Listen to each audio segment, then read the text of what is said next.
What is up? Welcome back to the Transparency, episode 1, March 13th, 2026. Kicking off my true crime cliff notes with Lana right here. Yes. And we're going to kick it off in amazing fashion. Today is March 12th, 2026. Today marks 6 years since Brian was taken from us. Brian was a completely innocent man who was shot in the back by a coward. 6 years and justice still feels like a ghost. It has become very apparent to me through many conversations I've had recently that many of you believe that this case was just silently closed, or that we received the justice that we deserved, or that it just faded away. Nothing could be farther from the truth. It's still wide open. The man who killed Brian, Dan Moore, and his wife Karen are actually living in Merritt Island, Florida. They have hidden away all of their assets in the one state where the courts can't touch them. I mean, if you ever heard of O.J. Simpson, they know exactly what they're doing. In November of 2021, the Idaho Supreme Court actually declared that Dan did confess to this murder and that it was not involuntary, it was not coerced. I learned recently that last year, someone posted this confession anonymously on YouTube. It only has about 60 views, which is very few concerning this matter, but nobody really knew about it. And I am learning that silence is not closure, it is just louder grief. And so today I am linking that confession to my post. I'm asking you to watch it. I'm asking you to hear the truth. And then I'm asking for you to pick one. And that is that if you know anything, if you know of a whisper, if you know of a witness or a rumor, maybe a memory, anything, would you please private message me? Or will you please get hold of the Idaho State Police? Actually, the reward money is still active and it's still growing because good people still continue to give. They still care. Or I'm asking you to pray, to definitely pray. Pray that God cracks open the hearts of Dan and Karen Moore, because I know they know what happened. Pray that they find healing and peace in the truth and not in hiding. Or just don't look away. Please don't stay silent. Will you please email the prosecutor, Andre K. Pluitt? I'll put the link below. Tell the Idaho State Attorney General to speed it up. It's been 6 years and we all deserve answers. Share this link or the link to the confession.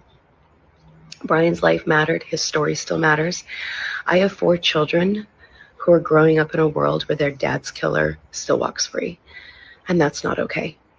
I have prayed for wisdom and discernment every turn of this case. I know that God is still sovereign. I trust that He will still weave something good out of this mess. But until then, we move. So please help us finish this. Again, if you're just joining us, welcome to the Transparency. Today is Friday, March 13th, Friday the 13th. And this is Jennifer Drake. She posted yesterday, which was 3/12/2026. And it is the anniversary of her husband's death, his murder, which was 2020 in Bonner's Ferry, in his office or at his place of work. Again, if you're just joining us, this is Jennifer Drake, Brian Drake's wife, and she took to social media, Facebook, and this was her message. Again, if you're just joining us, here it is one more time. Today is March 12th, 2026. Today marks 6 years since Brian was taken from us.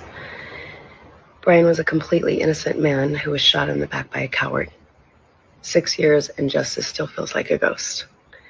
It has become very apparent to me through many conversations I've had recently that many of you believe that this case was just silently closed, or that we received the justice that we deserved, or that it just faded away. Nothing could be farther from the truth. It's still wide open. The man who killed Brian, Dan Moore, and his wife Karen are actually living in Merritt Island, Florida. They have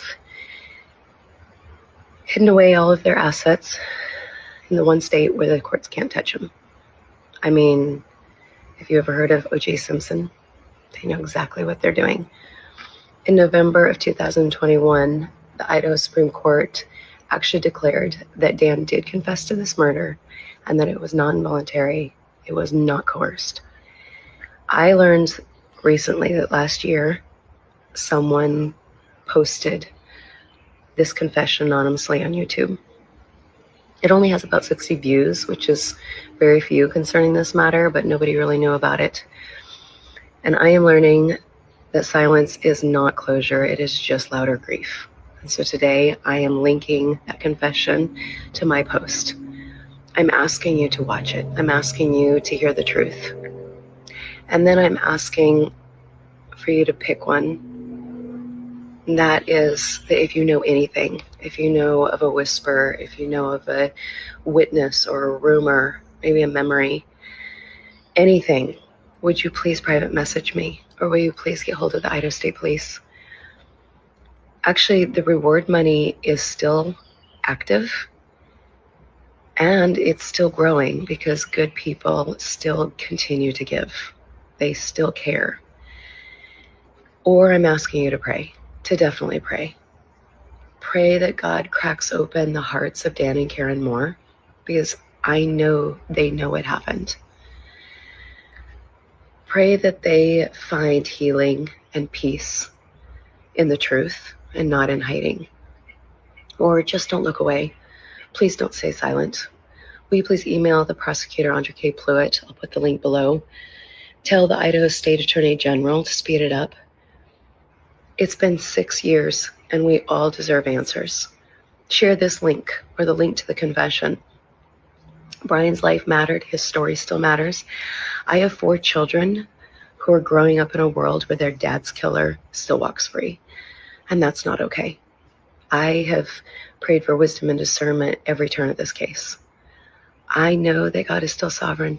I trust that He will still weave something good out of this mess. But until then, we move. So please help us finish this.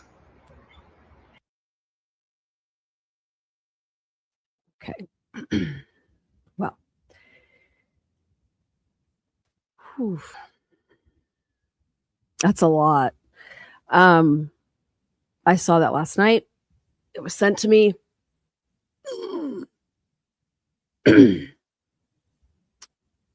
Mm. Ooh.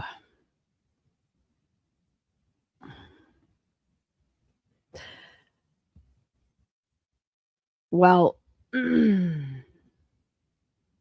where do I begin? First of all, I would like to offer Jen and her entire extended family, especially her kids. I pray for them actually often, especially her kids. I can't imagine what it's been like.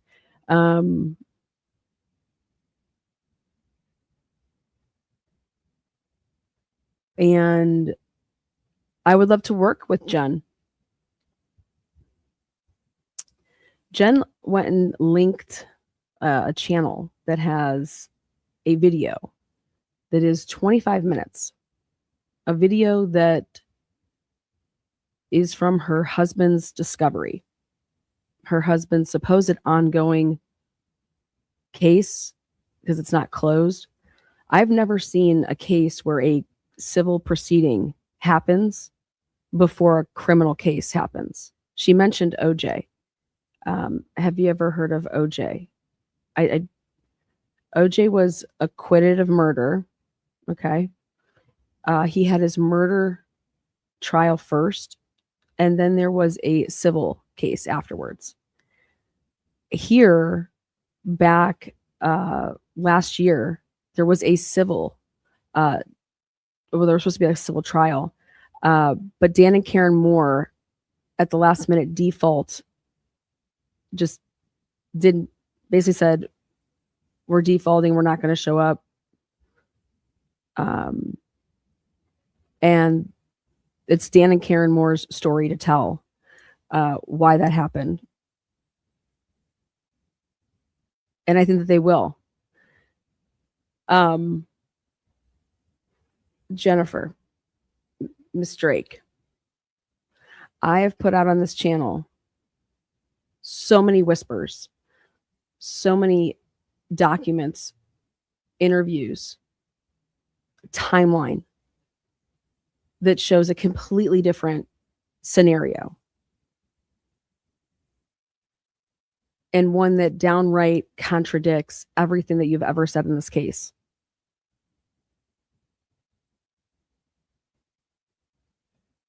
Eldora Gatchel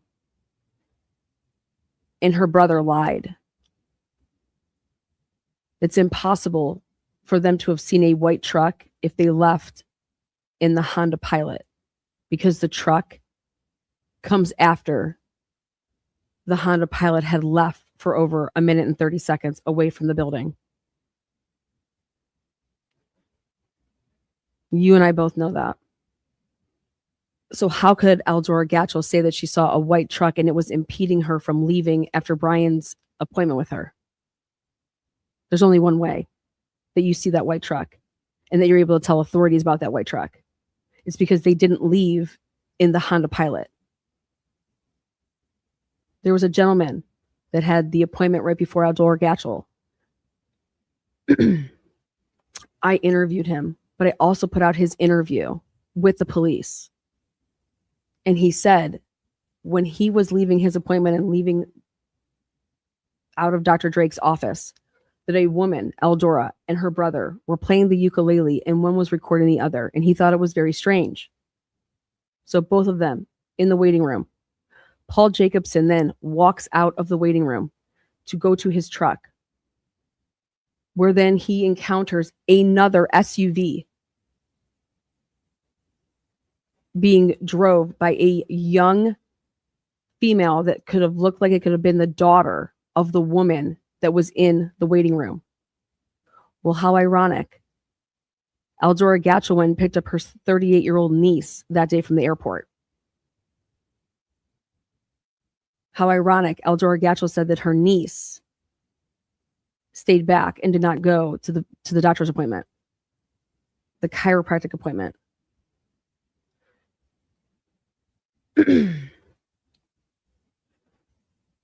I was able to find that SUV and track it down. And it comes in exactly like Paul Jacobson says with the surveillance cameras.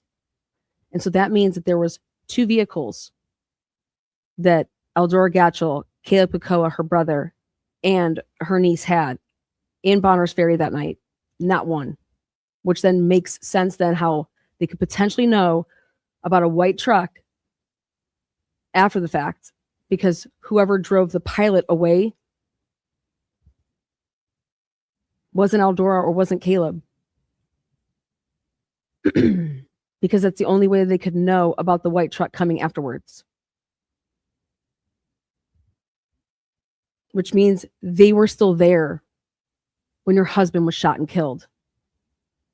And they lied about it. And you said that you were on the phone with your husband when he was shot and killed. And you said that your husband had told you that he saw off his last patients and, waved to them at the window. None of that can be true because of what the evidence says. That's hearsay. What you're saying Brian said on the phone to you. You guys were on the phone for 9 minutes and 16 seconds. The only problem is when that phone call starts, Brian Drake is not the only person in that office. Caleb Kakoa Nazara is there, and so is Eldora Gatchel. One of the 2 are there. Potentially both of them.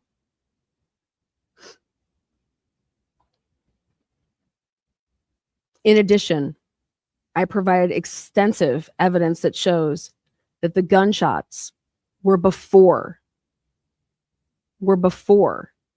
you ever called.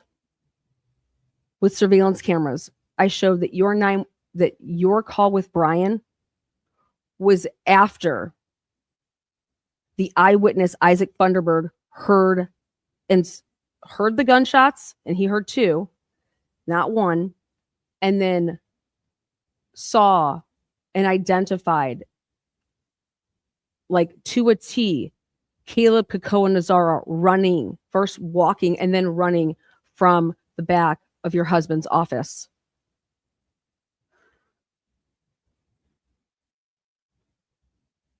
Isaac Funderburg said that the guy was a dark-skinned, like the guy that would work at Bieber Sanuk over at the Mobil gas station, like an Indian, dark-skinned, all black with a silver vest, a beanie, goatee, like facial hair.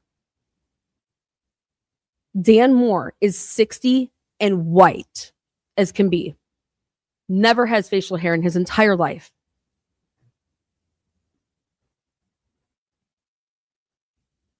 I provided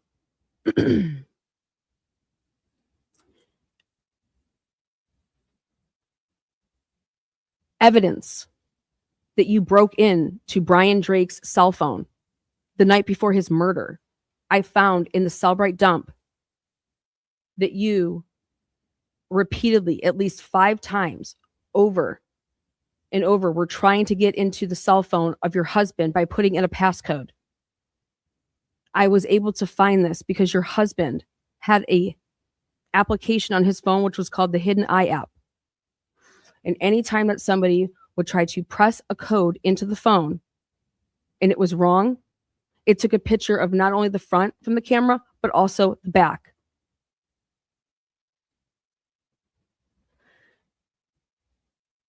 Your husband was shot and killed on 3/12/2020. Literally 24 hours before that, on 3/11/2020, you are attempting to break into his phone. Back to back 5 times. I'm able to prove that you did it in your own home and that you did it in the living room. How? Because I was able to then compare the carpet from your living room that you posted due to having an Airbnb. You were Airbnb-ing your property out while you were living in it with your children and Brian to make ends meet.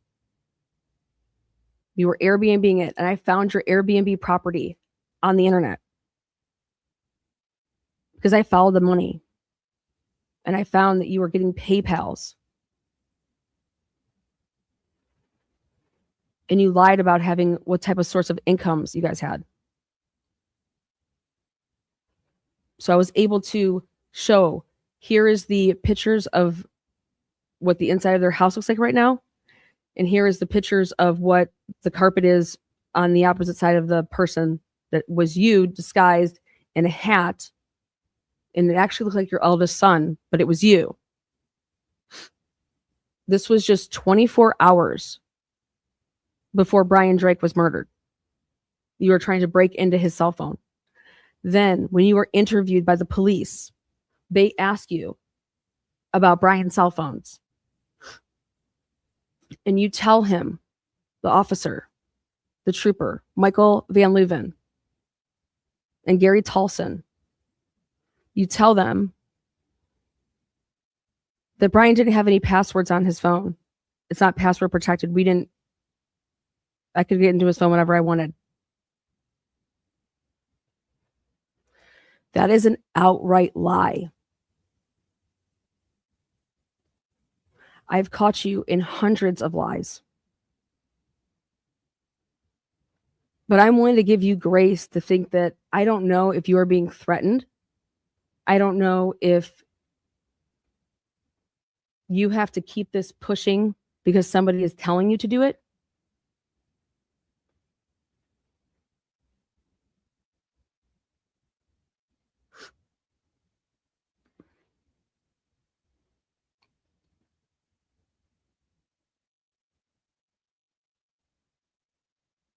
Again, if you're just joining us, please listen in. And then I have a video to show you. This is Jennifer Drake the wife of Brian Drake, who was murdered. This is a case I've been working on since 2023. It's out of Idaho. I found it from my work with the Idaho 4 case. I saw that the same detectives worked this unsolved murder in Bonners Ferry in 2020. The same officers that were working the Idaho 4 case. When I say officers, troopers, the Idaho State Police. Today is March 12th, 2026. Today marks 6 years since Brian was taken from us. Brian was a completely innocent man who was shot in the back by a coward. 6 years and justice still feels like a ghost. It has become very apparent to me through many conversations I've had recently that many of you believe that this case was just silently closed, or that we received the justice that we deserved, or that it just faded away. Nothing could be farther from the truth. It's still wide open. The man who killed Brian, Dan Moore, he and his wife Karen are actually living in Merritt Island, Florida. They have hidden away all of their assets in the one state where the courts can't touch them. I mean, if you ever heard of O.J. Simpson, they know exactly what they're doing. In November of 2021, the Idaho Supreme Court actually declared that Dan did confess to this murder and that it was non-voluntary, it was not coerced. I learned recently that last year, someone posted this confession anonymously on YouTube. It only has about 60 views, which is very few concerning this matter, but nobody really knew about it. And I am learning that silence is not closure, it is just louder grief. And so today I am linking that confession to my post. I'm asking you to watch it. I'm asking you to hear the truth. And then I'm asking for you to pick one. And that is that if you know anything, if you know of a whisper, if you know of a witness or a rumor, maybe a memory, anything, would you please private message me? Or will you please get hold of the Idaho State Police? Actually, the reward money is still active and it's still growing because good people still continue to give. They still care. Or I'm asking you to pray, to definitely pray. Pray that God cracks open the hearts of Dan and Karen Moore, because I know they know what happened. Pray that they find healing and peace in the truth and not in hiding. Or just don't look away. Please don't stay silent. Will you please email the prosecutor, Andre K. Pluitt? I'll put the link below. Tell the Idaho State Attorney General to speed it up. It's been 6 years and we all deserve answers. Share this link or the link to the confession. Brian's life mattered. His story still matters. I have 4 children who are growing up in a world where their dad's killer still walks free. And that's not okay.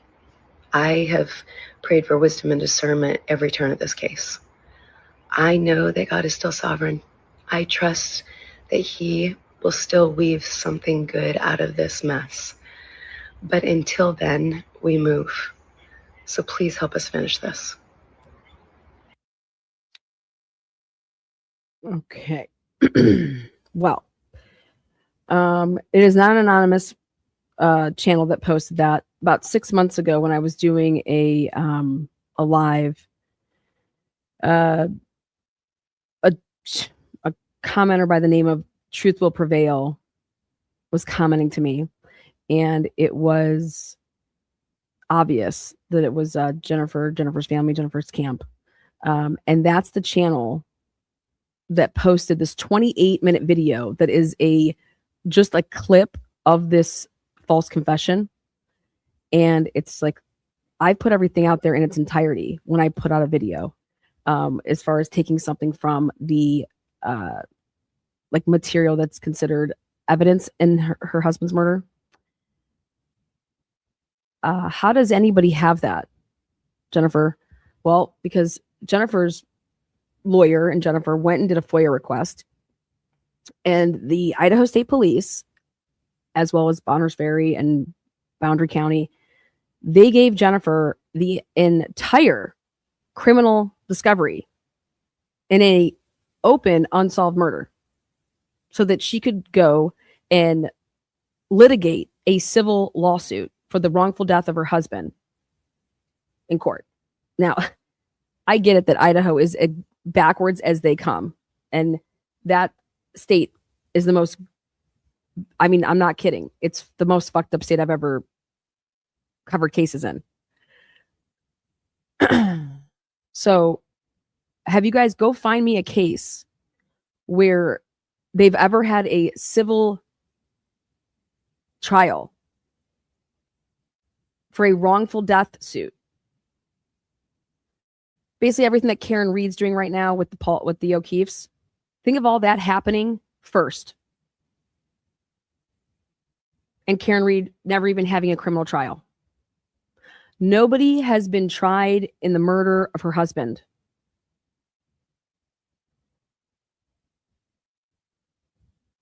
She was awarded $15 million. $15 million in a case that no evidence has ever been presented to a jury. No evidence, admissible evidence, mind you. A judge in Idaho found in a default judgment. Now, who would ever default? Why would you fight a case, spend all this money in attorney fees to then default at the last minute? Who would ever do such a thing? Why would the Moores spend $1 million? $1 million, at least. $1 million cash money in legal fees. And they didn't go to court? Nope.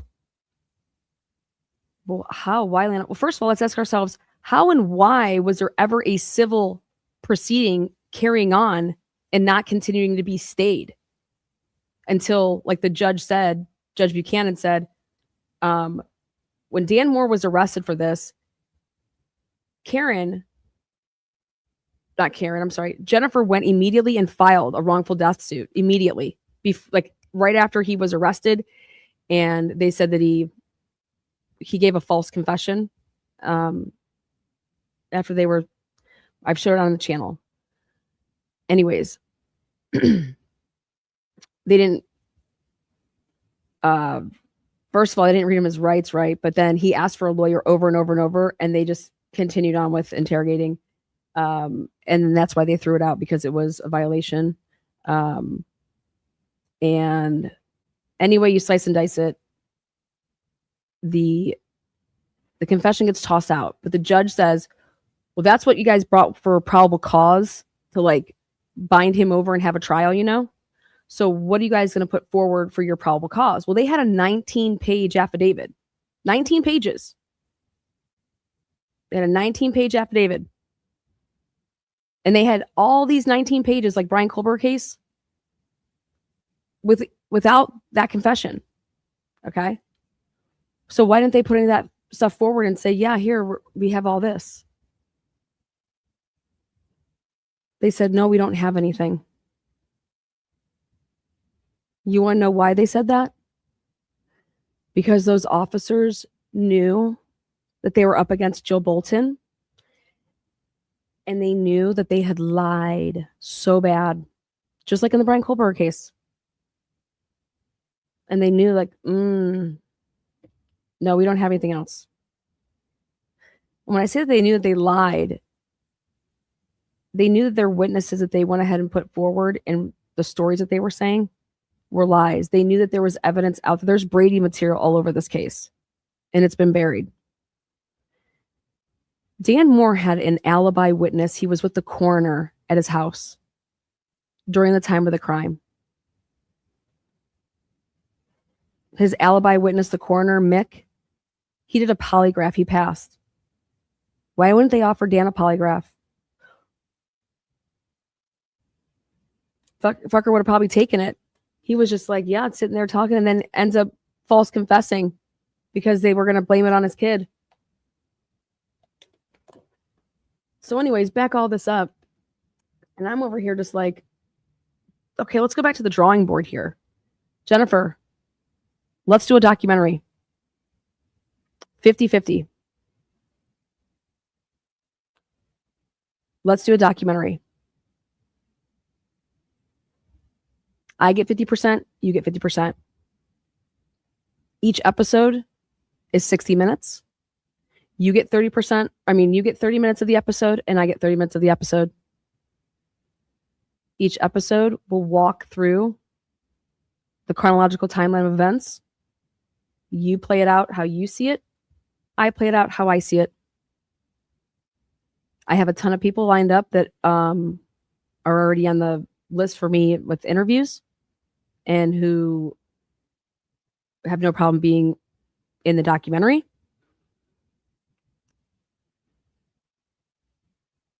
And let's actually document all of this. Let's actually document how crooked the system is. Because I'm wanting to give you the benefit of the doubt and say that you had nothing to do with this.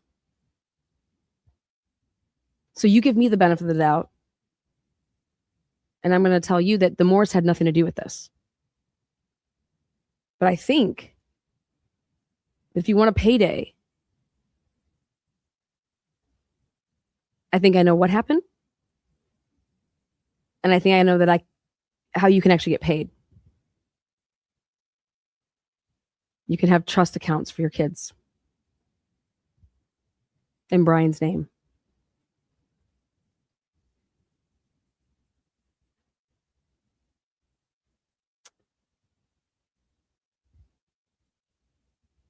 I think you were lied to, Jennifer.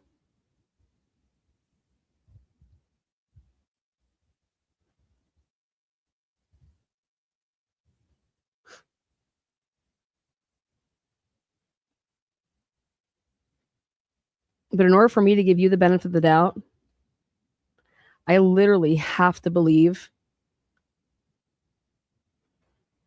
that you're being threatened because of the timeline of your husband's call. You said that you were talking to your husband on the phone. You couldn't have been.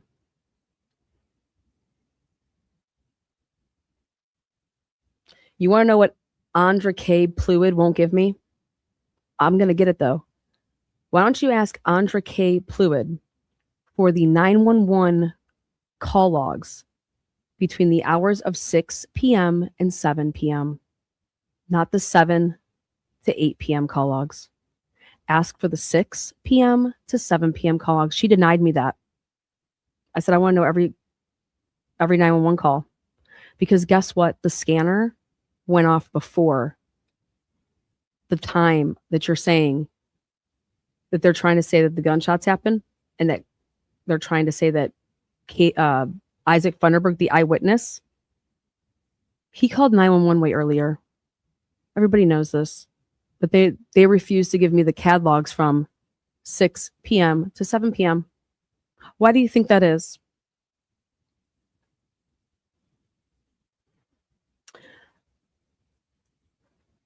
I also have the Bonner County dispatch woman on a recorded call with me telling me that the reason that night she thought something was weird with your 911 call is because it wasn't ever transferred. Your call originated in Bonner County, right by the Walmart. But you said you were in Hayden when you called. Well, then I went and did a FOIA request for all of the 911 calls that originated in Kootenai County, Coeur d'Alene, on that day, on 3/12/2020. I got every single 911 call that was made that entire day. All printed out, printed it all out. Went through it all. There is not one call from your house line, which you did not even have at the time, from your cell phone, from anybody calling in that area and being transferred. There is no call exists. I turned that over to Dan Moore's attorney. I said, there was never a 911 call that originated in Kootenai County. She said, what are you talking about? I said, I don't know who's working in this case, but if I was you, I'd fire a lot of people. Here you go.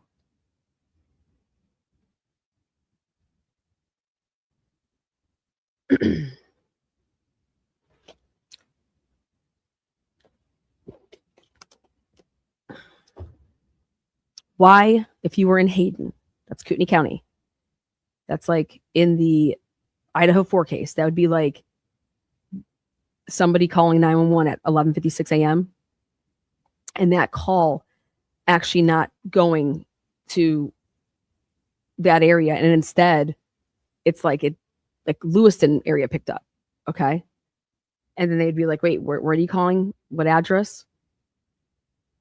And then when they realize, they're like, wait, but you're not here, you're there. You understand? Like, wherever you're at when you call 911, it goes to that area. And so if you have to be in Hayden, Kootenai, you have to be in Kootenai County to go to the Kootenai County Dispatch. Your 911 call on your cell phone that you said that you made it on, that's not even like we have the cell right. Your 911 call is not on there. You did not make a 911 call with your cell phone.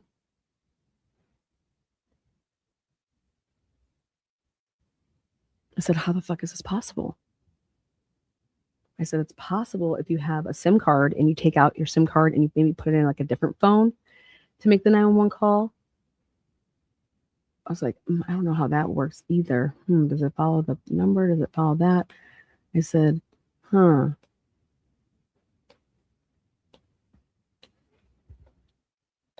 because there is a 911 call. It just doesn't originate in Kootenai County.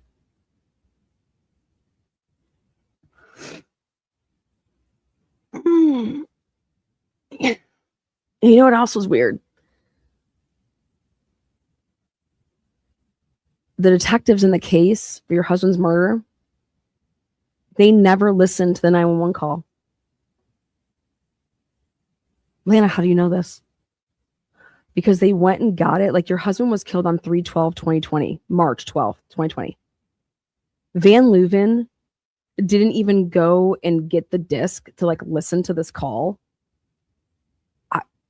There is no chain of custody of him ever receiving that 911 call until November of 2020.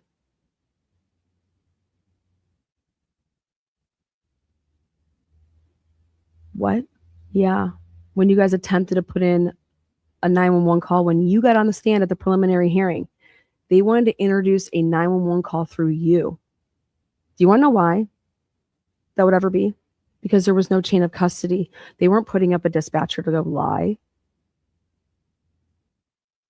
Again, I take that to Dan Moore's attorney. And I said, why were you stipulating to a 911 call? That's fake. She's like, what are you talking about? I said, well, again, I don't know who's working for you, but let me show you some things here. Zoom. Oh, wait, here's all the CAD notes. I went and did a FOIA request. I got all of it. Here's the recorded call with Tiffany, who took that call. Here's this. Here you go. And I said, why do you think that there was a big problem at the preliminary hearing with that 911 call? And then they never entered it into evidence. Did you see that? And of course, Jill Bolton doesn't tell me anything because I'm not her client. I just sit there and tell her things. She can't tell me anything because that's her client and she can just take information, just like how you're asking for information. So I said, I'm not asking you to tell me anything. I know what I know, and I don't know what I don't know. But all I know is that here's the preliminary hearing transcripts. And at the end, Tevis, who's dead now, by the way, the prosecutor was just found dead on the side of the road. He, at the last minute, he's like, he doesn't want to enter in the 911 call into evidence. What? That was never played. Okay. It was then never entered, but Jill Bolton stipulated to it. And I was like, I don't know why you would ever stipulate to something like this. You might want to go check that. But there's no chain of custody on this. And I've never seen, last time I saw a 911 call get entered in something like this, or somebody doing weird shit like this through a parent, or a wife is in the Holly Bobo case. Holly Bobo case, when they're trying to enter in all the evidence that they found scattered everywhere through her mom. Absolutely ridiculous. Now,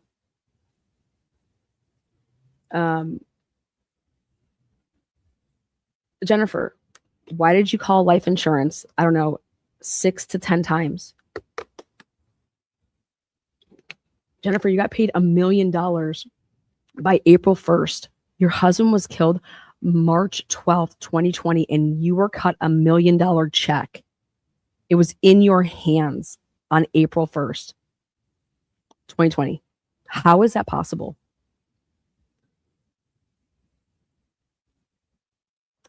You kept calling the detectives and wanting them to clear you as a suspect.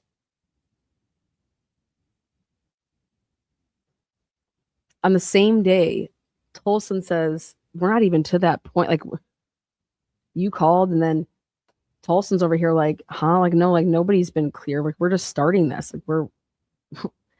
And then Van Leuven all of a sudden calls. And Van Leuven is like, yeah, she's been nothing but cooperative. What?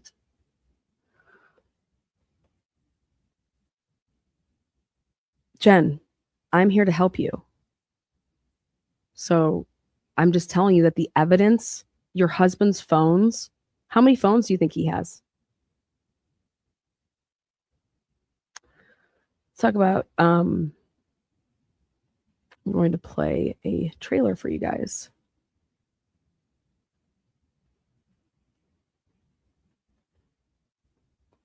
Let's see.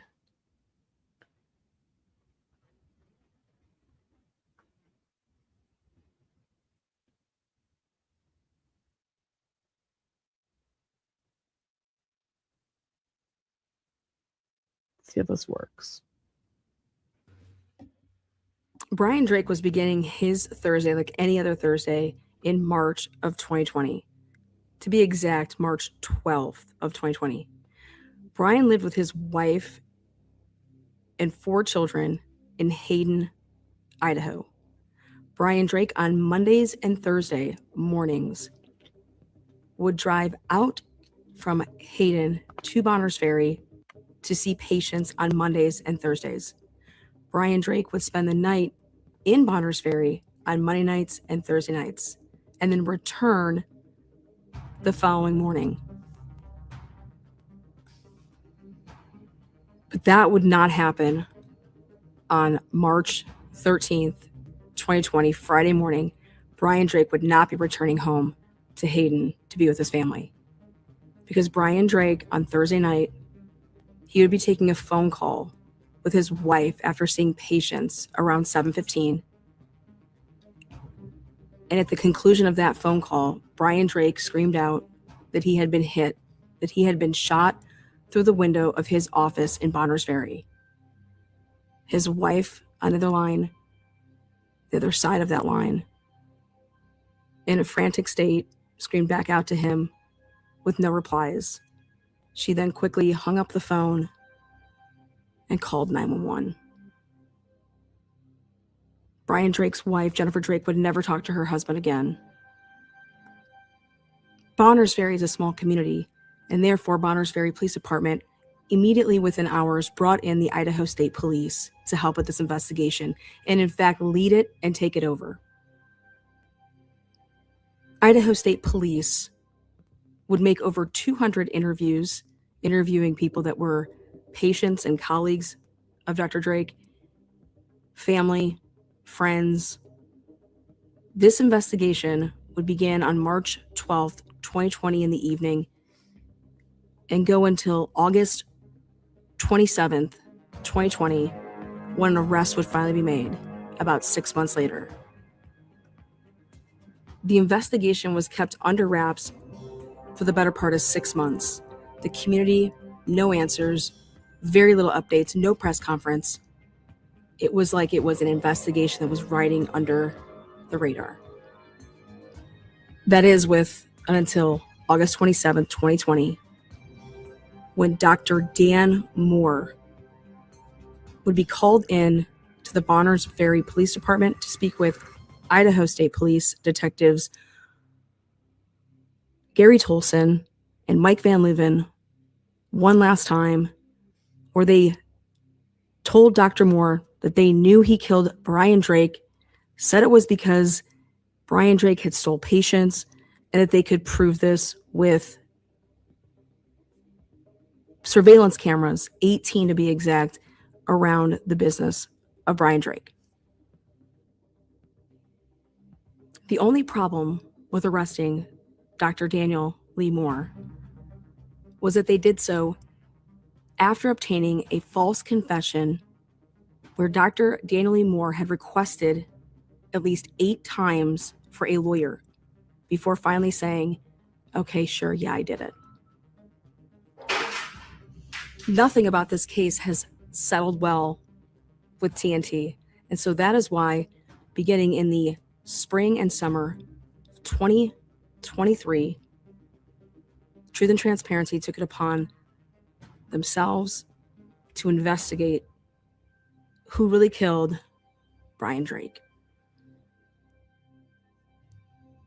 My name is Lana Oriani, and I will take you guys through chapter by chapter the investigation into who killed Brian Drake, the arrest of Dr. Daniel Lee Moore, and where everything stands today, heading into a civil suit between Jennifer Drake, the widow of Brian Drake, and Dr. Daniel Lee Moore that is set for July of 2024 for a wrongful death suit. Okay, that would then get pushed back to January of 2025. But there has been no criminal case. There was a civil proceeding and no criminal case. It's like, wait, what? Yeah, anyways. So episode 1 here, March 13th, 2026, True Crime Cliff Notes with Lana. All right. With Lana. Kicks off with a banger here. Jennifer Drake reaching back out to the public and saying, hey, there is the reward money is still there. Oh, I thought I deserved that reward money, that 10 grand. I want to donate it to a charity of my choice. I know exactly where I want to donate it. There's a woman out there named Meredith O'Neill that started a legal defense fund. And I want to donate it to Meredith O'Neill's legal defense fund. So there's a $10,000 reward that now Jennifer Drake has said that it has gone up. My army here of followers has grown. Okay. Since I personally believe that I solved the case. I will walk you guys all through that again, but I want to do it in a fashion of, this was part of my documentary that I'm doing with the Idaho 4 case. And last night I thought about it and I was like, you know what? I want to bring Jennifer Drake in. I want to work with her. I want to work with Jennifer Drake. And I think that, you know, if we work together, okay, if she's adamant, hey, I don't know why this looks this way, and I'm adamant, like, I don't know why you think this way, that this is who did it, and that you don't know what false confessions are, and you've never seen them before, like, why do you think the Innocence Project exists? Okay. The motive on why they think that Brian Drake was murdered, okay, is absolutely ridiculous. Brian Drake was not killed because of patience. Absolutely ridiculous. And when you actually go with the wrong motive, then yeah, a lot can go wrong. But when you actually find the real motive on why Brian Drake would be wanting to be killed, it would point you in a totally different direction. So I'm going to reach out to Jen. Then I put the link to the 911 call in chat. Yeah, did you already put it in here? Because I want to click it. I'll show it.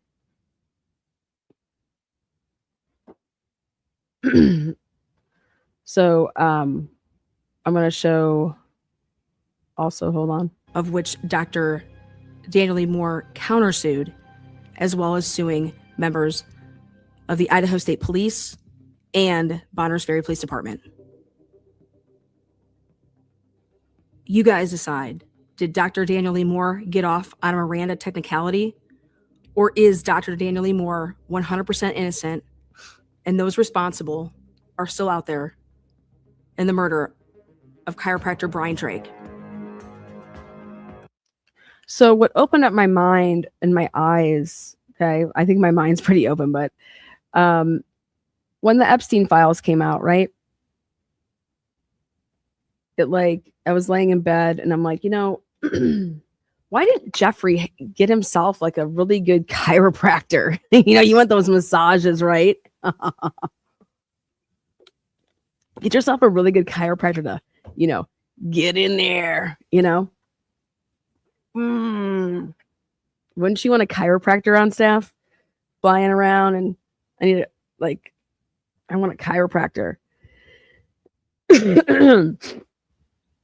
Well, in my investigation, I'd come across the fact that there is a family that was out in Bonners Ferry and is known as the cartel out there. We're going to talk about this. And they wanted you to come out to their, where like they lived, to provide services for chiropractic needs. And so like when you would go there, you would give like multiple people, adjustments. Well, guess who was given chiropractic appointments out there? Now, this is what's crazy about it. Ready?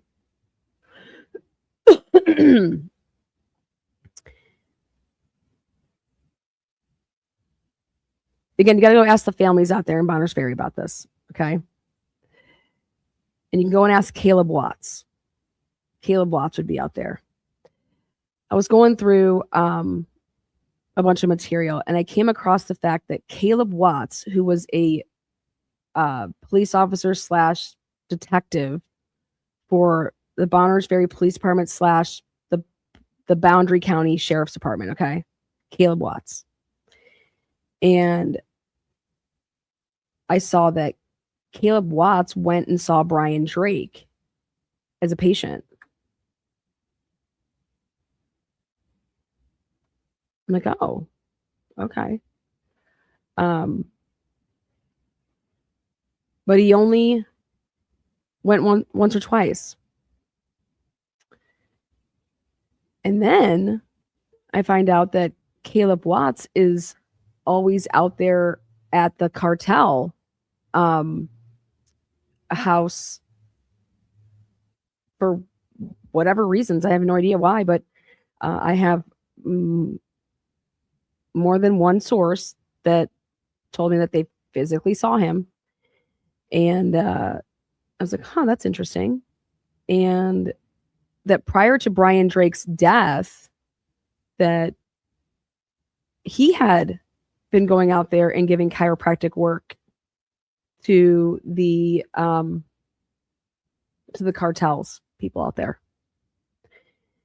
And well, after Brian Drake would pass, or even before Brian Drake had passed, you'd have to go look at your timeline. And I always wondered, why did the police ask Jennifer Drake, hey, so would Brian make any like house visits? Would he do any house visits to go out to places? And she's like, what? Huh? No. Oh, no. Why would they ask that?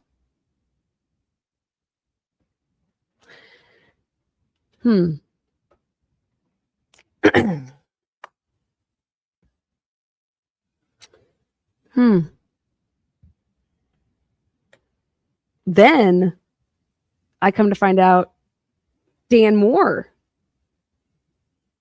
had given chiropractic care out there to the, they say it's like, oh, the cartel people, who now, by the way, I'll give you the last name here in a little bit, but they've all left all recently. They like left. And I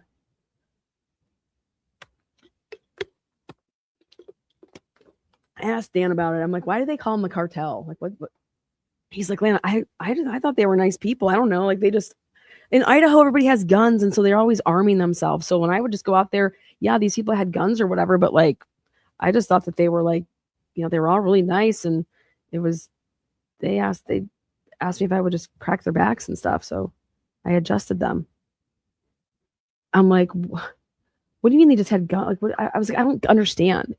He's like, I don't know. I don't understand either. I just go, okay, hi. I'm like, Dr. Moore's here, and adjust people, and then I'd get in my car and I'd leave. Like, I'm like, you thought that was normal? He's like, yeah, I mean, I thought that rumors, small town rumors, like, I don't know. But shit, when you go on a house that's back in the woods, you go up there, people come out with their guns out. I'm like, okay, like, dude, this is like fucking Bonner's Ferry. I'm like, okay, well, did you ever feel like, were you like scared? Like, I wouldn't. He's like, no, I was never scared. He's like, I thought it was just small town rumors. He's like, but do you really think it was like, why does everybody call it like the cartel family? Like, I don't know. And I was like, fuck, I don't know. I was like, I have no idea what you're talking about. Well, then I started asking around about this. I was like, what's this fucking cartel family? What's going on? What's this name I'm hearing about? Then I got people that I talked to in email, and they're like, oh yeah, that's the da da da da da da. And I'm like, oh, what's that? So anyways, the night of Brian Drake's murder, you would think that officers would go through cell phones and set up the geofence and look and see who maybe is in the area that shouldn't be in the area. And then they would look and see who called Brian Drake, right? So what I did is I made a timeline, and I first looked at Brian Drake's cell phone, and I said, all right, where's this call from Jennifer, right? Yep, it shows up that she called him, so it's an incoming call for him, and that he answered it.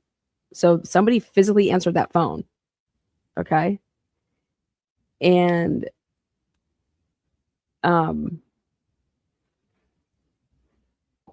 then prior to that, there was like a 13-second call. And I was like, what's this call? It was a little earlier. And Jennifer, in her interview, said that, oh, I had called and he had answered it, and he said that he was still with patients and that he would call me when he was done. And so then he called her. Let me just back that up. She called him at 6 something. And then he called her back at 7:17. And it went until 7:26. Okay. And his phone called her phone. All right. And so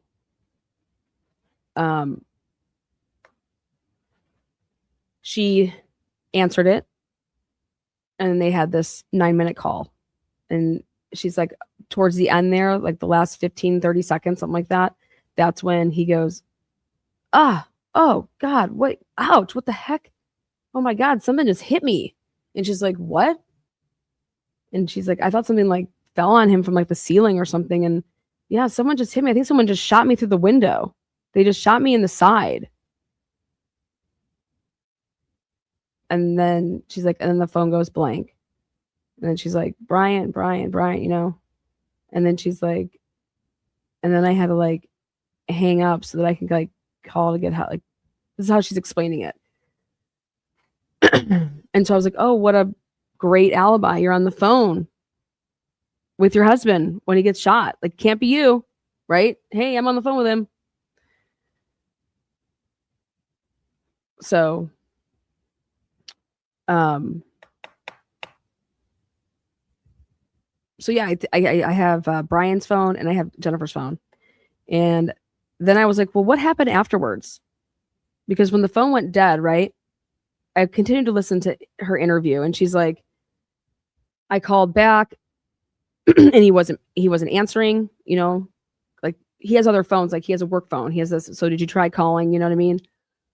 And I noticed that her cell phone, it wasn't like her cell phone should show a bunch of outgoing calls to try to call him, right? Because it didn't disconnect. Okay. She just claims that she had to end the phone call. She ended it so that she could call 911. Okay. But when she's on the phone with 911, she's telling 911 that, making it seem like that she had called and he's not answering. And so therefore I was like, wait a second, you have to have calls in between then, you know. Your next call just can't be that I'm calling 911 after I hang up with Brian. It has to be that I hurry up and try to call him again. And then I try to call him again. And then I try to call maybe his work number. Okay. So we have the Cellbrite download, but then we also have from her phone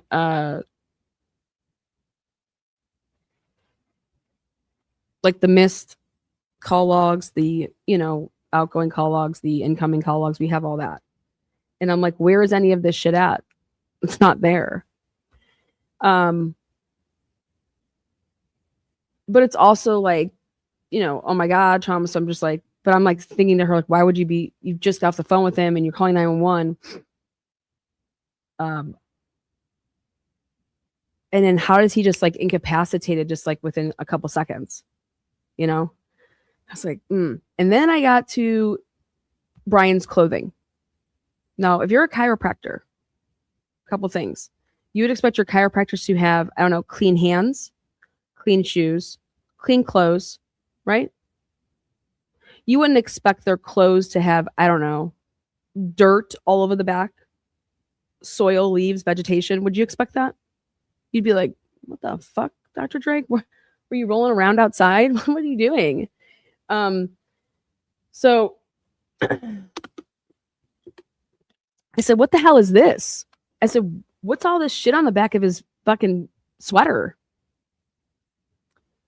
I said, there's no way. I was like, this man was outside.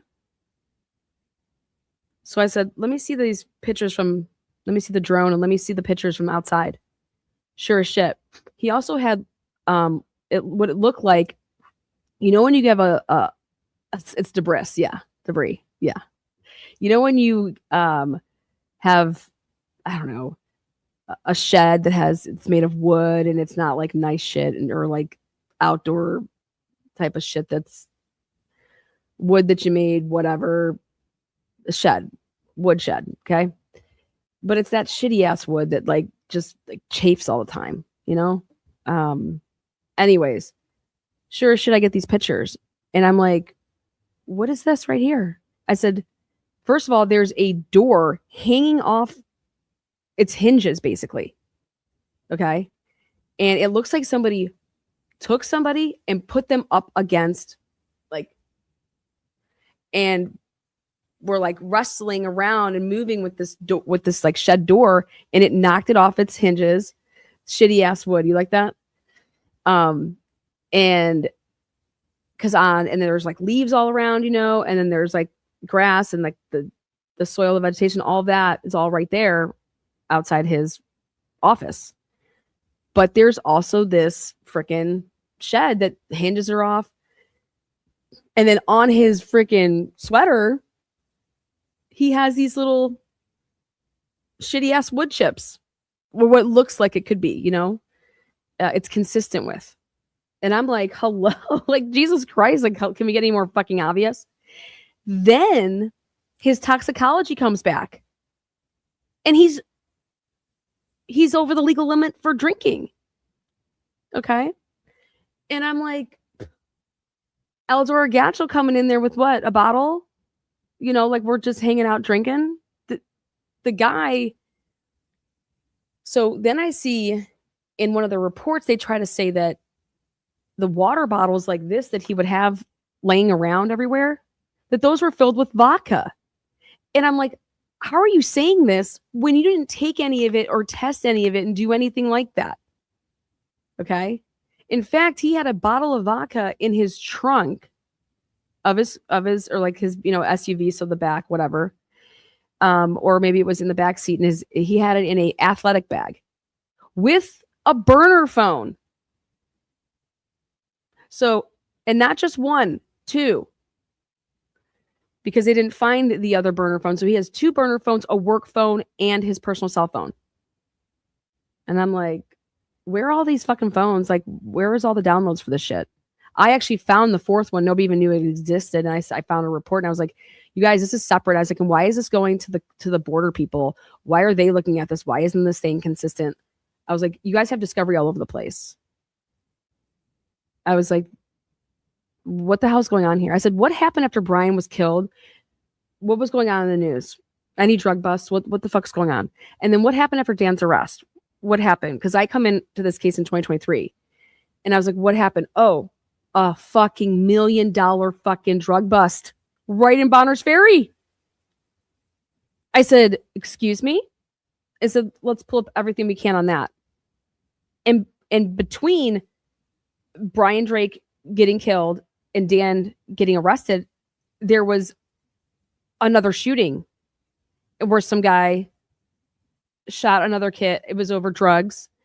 And it was a big old thing. It was Brandon. I don't know what the fuck these people's names are. Van Etz and whatever. Okay. And the one, like, they used to be friends, but he threw his body. Anyways, this shit was about drugs. The shit was about drugs. These people were on drugs. They were doing a drug deal. Okay. But then they decide to take the kid's body and put it all up in a tarp and throw it down some ravine. And then it ends up getting found. So I'm like, this is what's popping off all around the Drake murder. And I was like, okay, let me see his cell phone again. What are these calls? I get that they may be unknown or privated, but when you actually go ahead and you do a sub right download, you're going to be able to get that. And so I was like, who are these calls that call Brian? Literally, I went and looked and I was like, this number has never called him before. And it calls him twice on the night of the murder, right after he was murdered.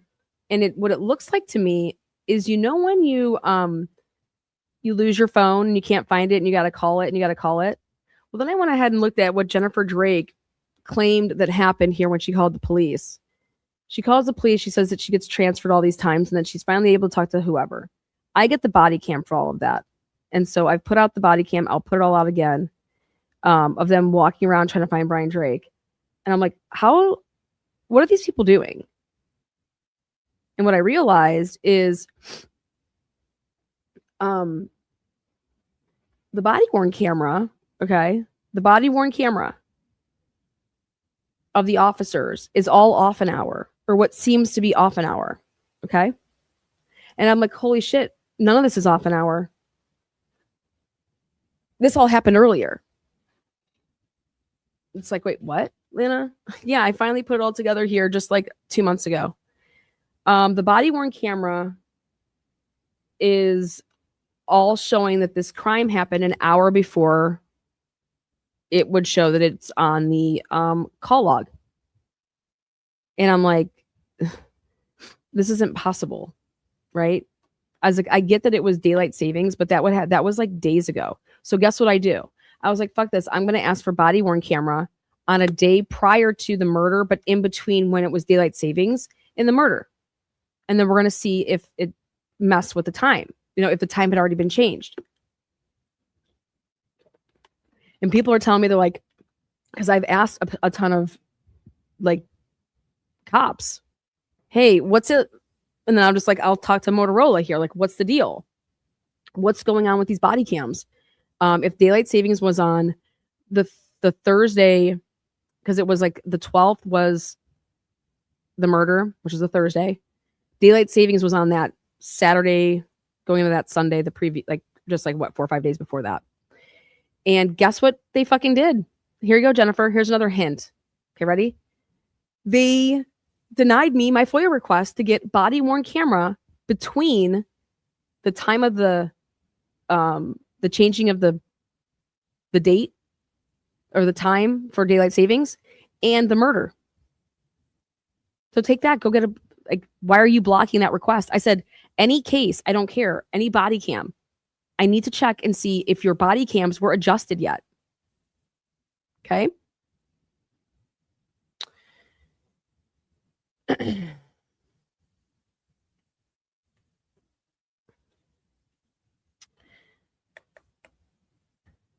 Remember I told you guys they blocked me from getting the 6 to 7 p.m. 911 call? 911 calls in that area. I said, why? What's the problem here? I was like, let's take a look at when Isaac Funderburg really called 911.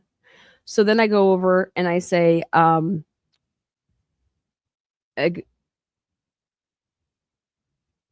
tell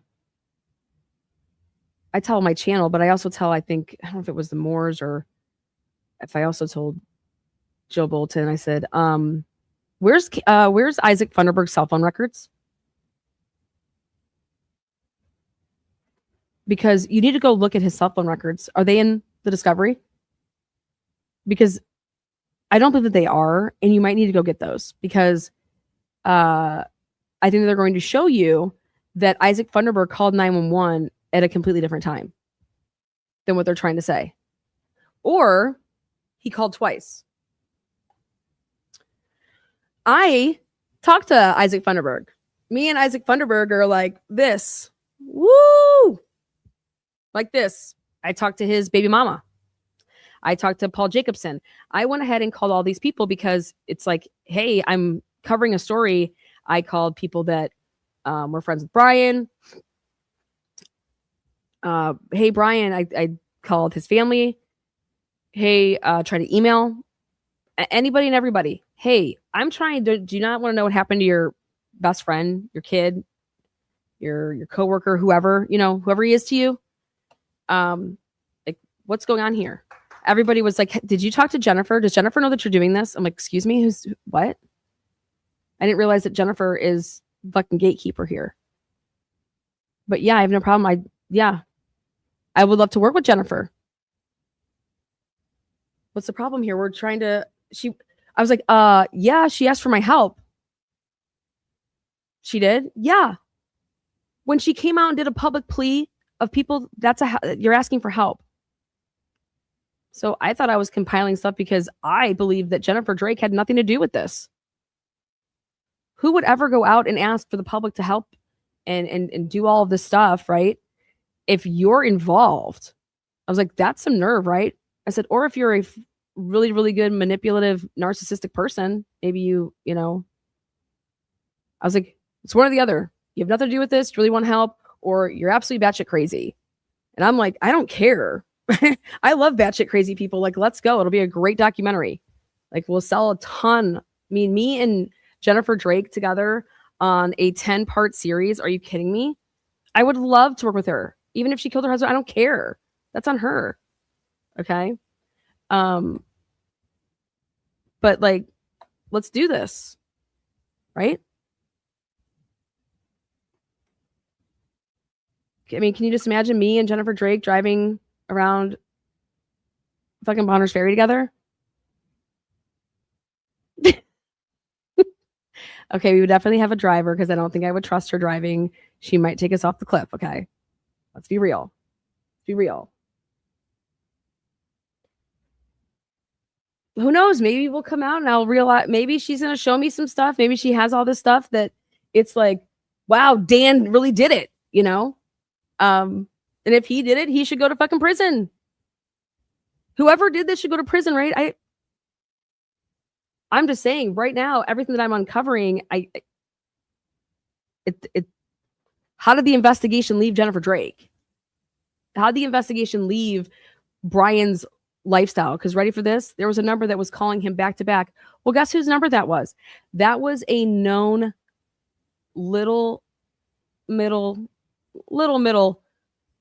guy that sells meth in Sandpoint. I'm like, why the fuck would this dude be? Not only did he call Brian Drake on the day that he was murdered, right literally after his murder, back to back. Okay. And his phone has never received that call before, right? It's a big thing. And why is the guy that's calling him, he lives out in Sandpoint. Bonners Ferry, that's like 40 minutes. Why is he within the geofence? That means he's in the same area as Brian Drake's cell phone. And I'm like, let's go. Like I found all of this stuff. I can tell you how many hours on this case. Okay. And I'm over here. I'm like, okay, well, I'm going to do a documentary and just put it all out there. Right. I was like, well, wait till the civil thing is over. Right. I'll do it all afterwards. I'm just documenting. Right. Well, then all of a sudden, all these lawyers around the Moors, they say that they're going to fight corruption. And I'm like, dude, Joe Bolton, you're good. You're like one of the best lawyers there. And I think that I question maybe your ethics. I don't know. And I only say that because I don't know how you can sleep at night. You took $1 million from the Moors and then you withdrew in the 11th hour. Like, how do you do that? You built a brand new office off of the Moors' money.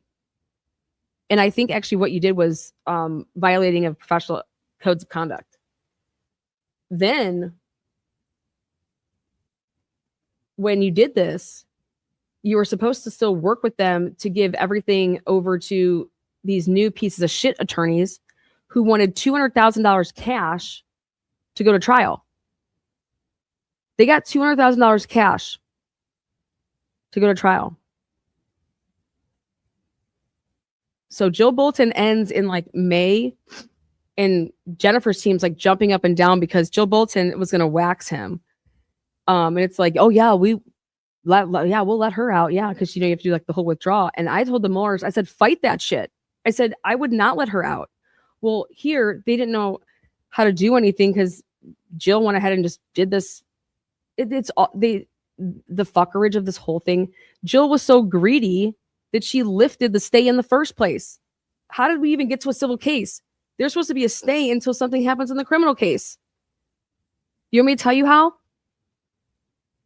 Because Jill Bolton knew that there was no more money to make out of Dan and Karen Moore because the criminal case got thrown out because they violated Dan Moore's rights and they were like, we don't have anything we can't even make the basic probable cause. Like, we're not bringing anything forward. We're not doing a preliminary hearing again. We don't have anything. Okay. And so the case was dismissed. Okay. And then we still have this civil case, right? And the case was dismissed and the civil case was stayed until the criminal case came to a conclusion. That means until Brian Drake's case, not Dan, like Brian Drake's unsolved murder. Okay. So back in 2021 and 2022, when this is happening, then Jennifer Drake is like, okay, well, file a motion to her attorney. And he's like, what? Yeah, file a motion that we want to try to lift the stay so we can go to civil court. And he's like, I mean, I guess we can, but it's just, I mean, it's going to get denied, but I can do it. Well, guess what? It didn't get denied because guess what Jill Bolton did? Now, you guys should be wondering, wait a second. Dan Moore had Jill Bolton as his criminal defense attorney. Correct. And then Jill Bolton did the most unethical thing and most conflict of interest here.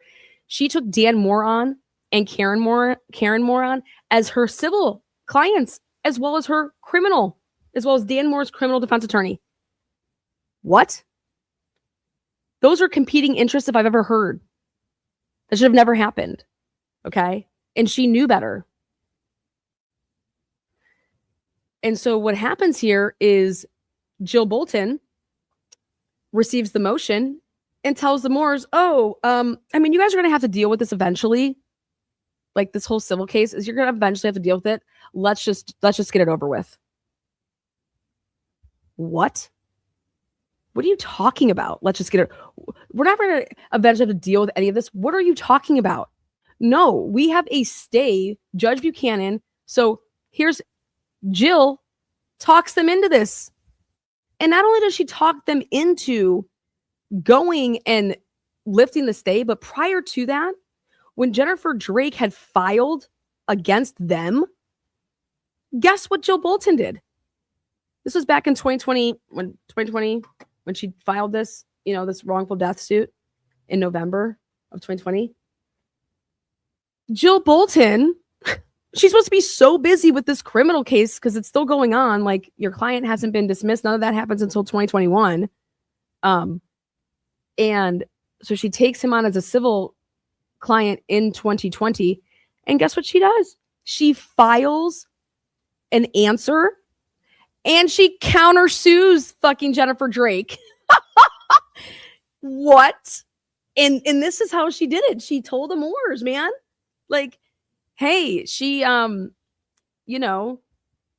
are my options here? Like, what are your options here? Well, this is what you would plan and see normally. Yep, the person's going to file wrongful death, but it's going to get stayed. Okay, I need to hook you up with a civil attorney and they're going to take care of all that. Period. It doesn't matter if Karen and Dan Moore say, well, you know everything, so why wouldn't we just want to deal with you? Well, because it can't work like that. You know what I mean? This is Jill. Oh, well, let me think about that. Jill knew that she took Dan on as a criminal defense client where he paid a flat fee for her representation, right? Flat fee. That means it's not hourly billed. And it was going to be tossed. Jill knew this. Jill knew that confession was getting tossed. Jill knew that there was a cap on Dan Moore. Like, I'm not getting any more money out of him because this case is getting tossed criminally, right? But how about this, Jill? They could try to like go forward without it, you know what I mean? But she knows what she knows, right? So she's an attorney and it's dollar bills. So I can't make any more money out of him unless I take him on as a civil client and give the Moores the most insane advice I've ever seen in my entire life. Jill Bolton gambled with the Moores' life.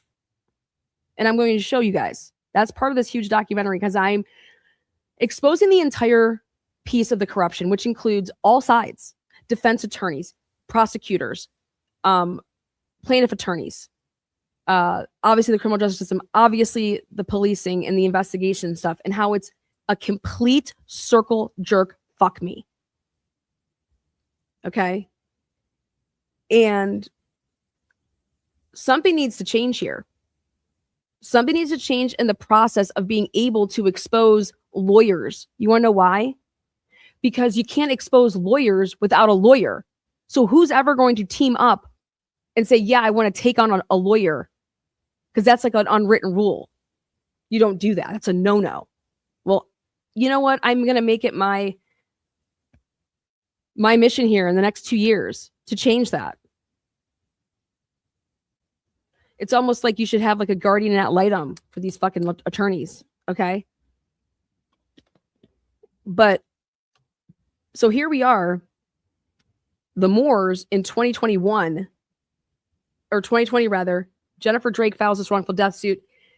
So instead of just like answering it and getting it stayed, okay, Jill Bolton answers it and then countersues and writes all of this shit in the criminal or in the in the counterclaim, Jill Bolton takes all of this shit that she's uncovered from the defense's discovery in his criminal matter and puts it into a public filing in an answer.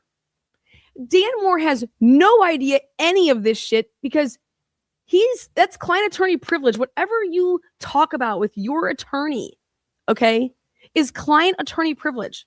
So if Dan Moore, why is Dan Moore signing a declaration of anything, right? You're not going to do that. Dan Moore didn't know Brian Drake. He doesn't know that family. He doesn't know shit. He doesn't know shit about this case. He doesn't know anything. So anything and everything that he would ever learn is coming from his attorney in their conversations. Well, aren't those privileged? Those are privileged conversations. Okay? So I have a question is how then is this civil attorney or Dan Moore's criminal defense attorney who's now playing civil attorney is writing a counter and putting in all of this shit that she and her investigators have uncovered and claiming and basically saying that Jennifer Drake did it or is involved in it and that Brian Drake is a cheating bastard and that he, has had sex with all these women and cheats on his wife and that his business sucks and is failing left and right. He doesn't make any money. All of this crazy ass shit she puts in there. Okay. And it's like, what the fuck? You were just supposed to answer the complaint. Her brilliant idea is to answer it and counterclaim. What? Yeah, counterclaim, defamation, all this shit. And I'm like, what the fuck is this broad thinking?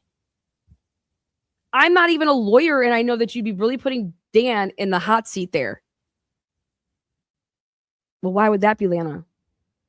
Because you have a client who was arrested for murder, okay, or second degree, or whatever the fuck they arrested him for, right? Bullshit.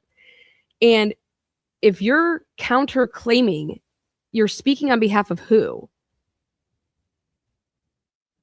And you're claiming damages for him, which means he's going to have to talk, right?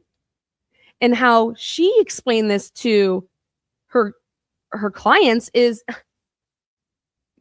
hey, this will be your opportunity to tell your side of the story. What the fuck are you talking about? Dead, full stop, dead. Anyways, I don't know, like, you'd have to ask Jill Bolton, okay? But all I can tell you is this. You would never have done what she did. It is, and if you take that to the courts, okay, and you show the courts, this is ineffective assistance of counsel. This is absolutely ridiculous. And no reasonable attorney would have ever advised their clients to do this. And that's what ineffective assistance of counsel is. Okay. I think it's malpractice. Fuck shit. I think it's malfeasance. I think it's so many things. I think it's greedy as fuck. Just on a moral level, I think it's disgusting. Okay. But maybe Joe's over here like, I know that Dan didn't do it, and we can basically kind of prove who did. So like, let's fucking go. You know what I mean? And so I'm like, well, then you're going to be treating a civil trial like a criminal trial, basically, because you want to put all this shit out there, right? But then you don't even understand how many witnesses you'd have to have in the civil trial, because if you're going to be really technical here, how are you going to get any of this in and make it admissible? Because normally what happens here is that it's after a criminal trial where all this evidence went in and is on the record and it's been admissible. It's admissible shit that's already happened. You get what I'm trying to say? Like, this is the wackest shit ever. And I'm over here saying, well, you better be treating this civil case like a criminal case, because you better be demanding that everything gets in through the proper chains of custody, because I wouldn't be stipulating to shit. Nothing is being stipulated to in this case. Nothing in any case should. So anyways, fast forward to Now, with the civil case, Joe Bolton wants to charge them hourly. I also think you're absolutely right. Subscribe to Carson Hockey. This is elder abuse, 1,000%. But you know what sucks is someone's going to say, well, Dan's a doctor. How does he not know? Like, how did they get hosed? Like, blah, blah, blah. You know what? People live actually, like, I don't know, sheltered lives. People don't think that they've never been involved with like crime or dealing with lawyers, or they're naive. People are naive. Okay. People are also, I'm just sorry, like they're flakes, like they're aloof. You know what I mean? I don't know. Think about it. Take a doctor, and what are they good with? Hey, they show up every day. They're just really book smart. They learned everything. They know I got to just show up. I do my job. I'm really, boom. Take a doctor and have them, I don't know, do something that is not their forte.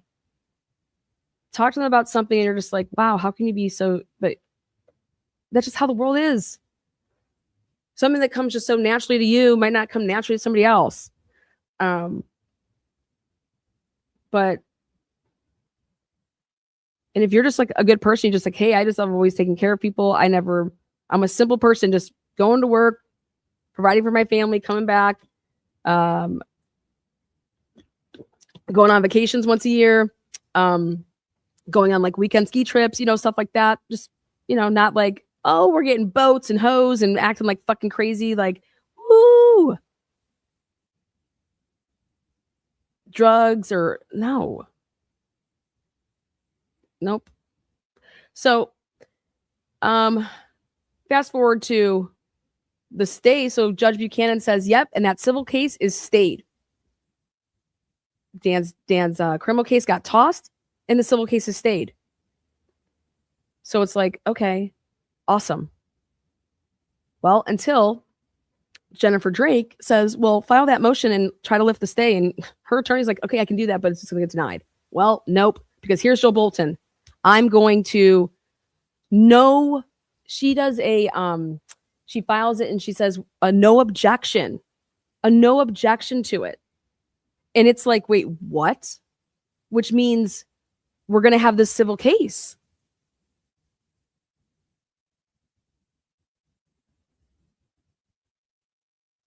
Why?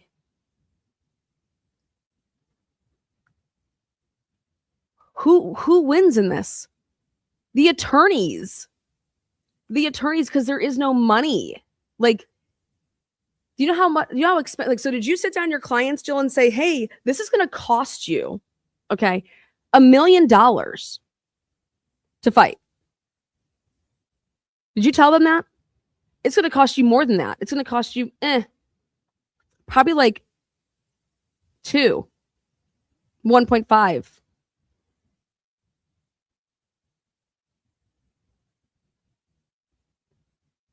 I can tell you that I know that you did not, because it doesn't even matter. It doesn't even matter. Everybody would know that you have a client this is a case that got dismissed not with prejudice, without prejudice, meaning they can refile on him at any time and murder has no statute of limitations.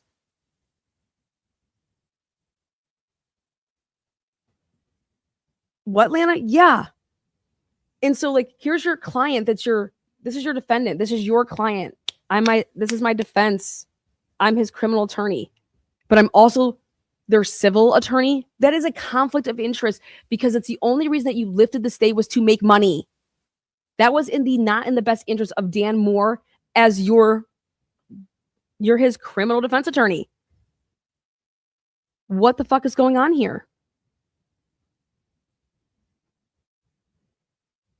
And there's only one answer. And that's why I believe this is just like such an open and shut case that nobody can argue on the other side of this and say that, yeah, it was a reasonable attorney would do any of these steps.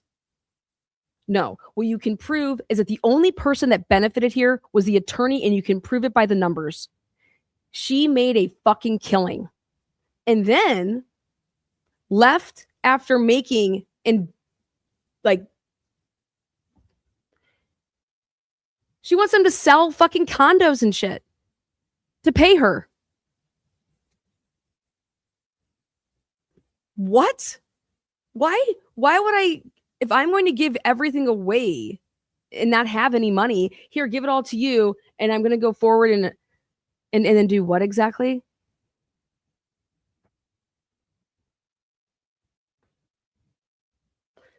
So, I find like all this shit, right? All this shit. And I say, and I put together a report that was, I don't even know how many pages. And I'm just laying all this stuff out, and I give it to, it's my intellectual property. I made it. It's my work product. It's mine. And what I said is, go vet it. Prove to me that all of those are dead ends. Prove to me I'm wrong. Where's Isaac Funderburg's phone records? Send an investigator to go interview Eldora Gatchel. You're missing hella reports, and you need this. You need this body cam. You're missing that. You're missing this. I mean, it is insane. I said the timeline is completely off. I said this shit didn't happen here. I said Leslie Lehman knows, Mike Van Leeuwen knows, Gary Tolson knows. I said, and then I said Brandon Johnson, I think that's his name. He's no longer a police officer anymore. I said I would probably go talk to him. I would talk to Mike Benzuela. I talked to him. But why Jennifer Drake is bringing this up the way that she is, I would love to know. Because it all points to the police, Eldora Gatchel, Caleb Coco-Nazara, which is her brother, the niece, and Jennifer Drake.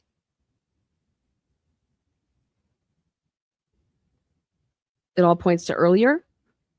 You have an eyewitness that to a T sees Caleb Coco-Nazara. To a T. Right after hearing the gunshots. Leaving from behind the building. The same person that said that they left with the sister in a vehicle that they say when we were going to leave, we couldn't leave because and go this way because there was a white truck there. Well, that white truck doesn't come there until after the pilot is way long gone. Then a white truck shows up. So my question is how do they know about a white truck if they had already left? And when you were building a timeline, Leslie Lehman from the Idaho State Police, you knew this. You asked Eldora Gatchel to send you pictures of her entire vehicle, which was a pilot, in June of 2020. 2 months before you arrested Dan Moore, you were building an Excel spreadsheet. I have it. I went through it. And you guys purposely left off 3 main key timelines, which is that the white truck you didn't put in when Caleb Coco-Nazara and Eldora left in the pilot. You left that out of the timeline. You want to know why? Because it would be before the white truck ever arrives in making any loop, especially the loop that went up and through and was parked in front of Dr. Drake's office. The only way that Eldora Gatchel and Caleb Coco-Nazara in a joint interview could have seen that white truck is if they were still there, and that means that somebody else took the fucking pilot out of there. And that's where the niece comes into play, and that they had that other Explorer truck. And then I have 4 cops surrounding and swarming that motherfucker, all before, during, and after.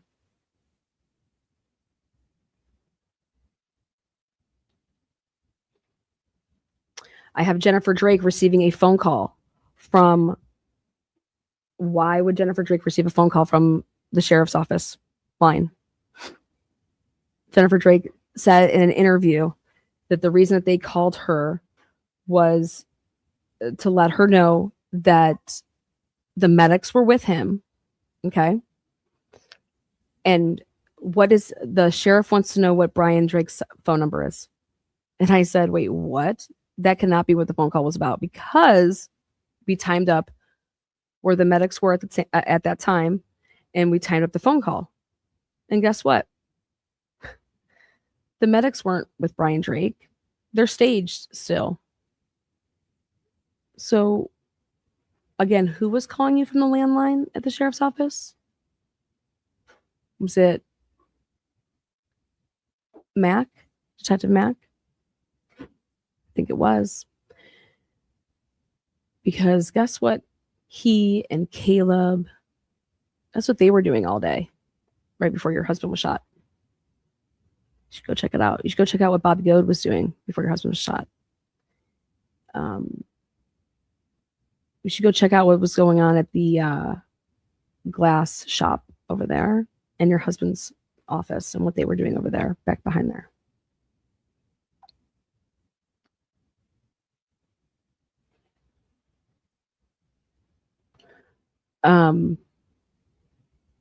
Then now this is just amazing.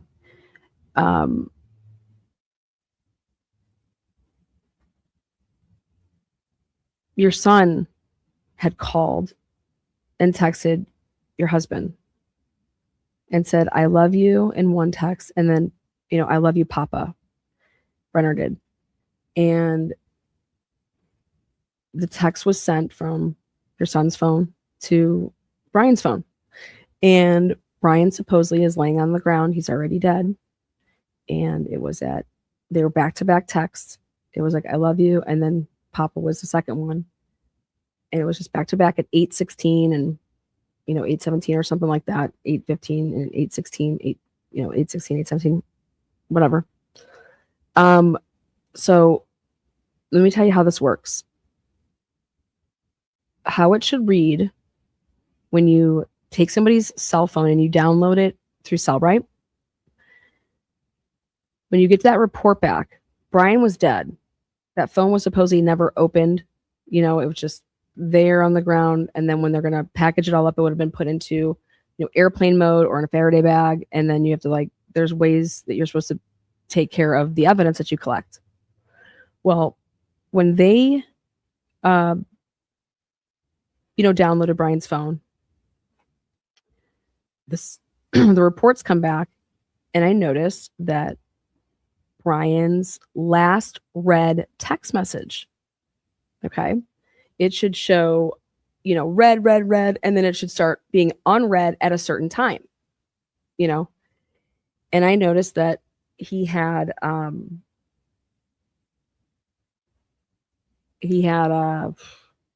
his work cell and his phone and his personal phone.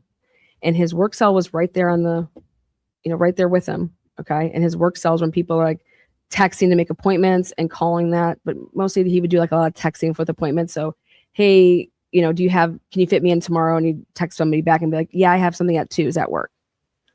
Well, at 6:51 p.m. on his work cell, a text message came through. And he never read it, ever read that text message. Never read that 6:51 text message. Why is that important to me? Because Brian supposedly is supposed to be alive all the way until at least 7:26. Okay. And Brian's work phone's there. And you would think that someone had texted or called. He's at the end of the day, he wants to get back to them so he could set up that, appointments and stuff like that. Well, here, that phone never was looked at again. It was unread. 6:51. So I put down that timestamp and I said, and I'm just spitballing that. I think it's something around there. I put that as I highlight the shit out of that. Red circle it because I said, I think that for him not to ever look at this phone again, because I think he would have been not able to. All right. Because he just, now, you could use it as circumstantial evidence. Now his regular phone, it was like, red, red, red, red, red. And I saw these next two and I'm like, wait, what? 8, like I said, either it was 8:15 or 8:16 or 8:23, whatever, back to back. And I'm like, what the fuck? These shouldn't be red. Brian's been dead for at least, according to Jen, an hour, but according to me, even more. The guys, the first responders, when they got there, they're like, he's like white. He's like dead. There wasn't even like, he was cold already. So that should just tell you, like, anyways. So going back to what I was just saying is I was like, well, who the fuck touched his phone? Okay. Brian Drake's personal cell phone and opened it. Okay. Because not only are you going to be able to tell, you're going to be able to tell what time it was read. Okay. But those 2 text messages were read. They were viewed. And guess who was in that office and asked to go in that office? Marty Ryan asked Detective Mack to go in there. And he said he wasn't there yet. Hey, go in, let me know what it looks like in there, blah, blah. Well, what I think he did, and what I know he did, is you can time up the when he went in, but that's the same time that Marty Ryan told Mac to go in, and just miraculously, he just thought that he would pick up Brian Drake's cell phone, swipe it, and read text messages. But at the end of the day, I just know that those were read, 8:23 and 8:24, 8:14. You know what I mean? He's supposed to be dead laying there on the ground in his office. Okay. And that means the phone hasn't been picked up, done anything with, right? Think about if we were to do Pocket State with Brian Drake's cell phone. Ian Whiffen, baby. I have a case for you. Okay.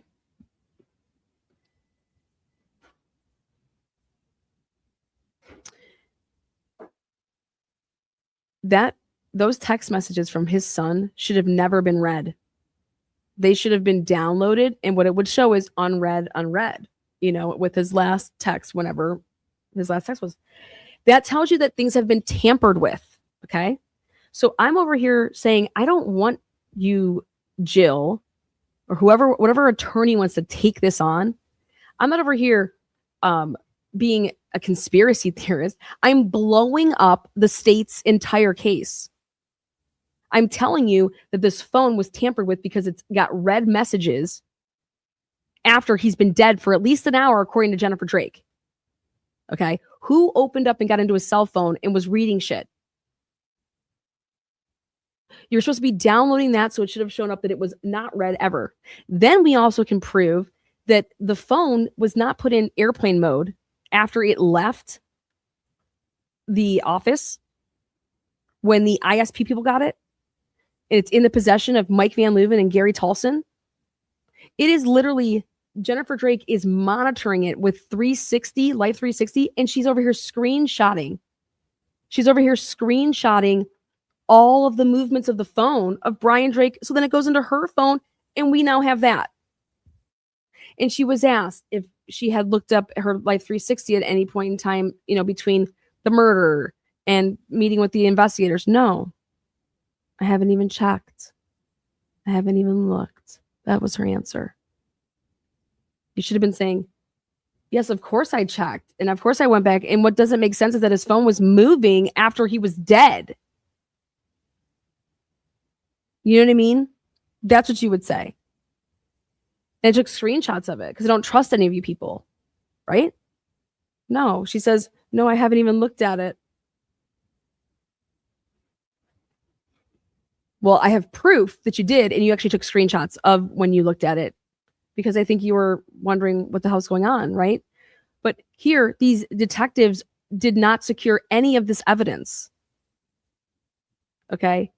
And these detectives, they let Brian Drake lay on the ground for 24 hours.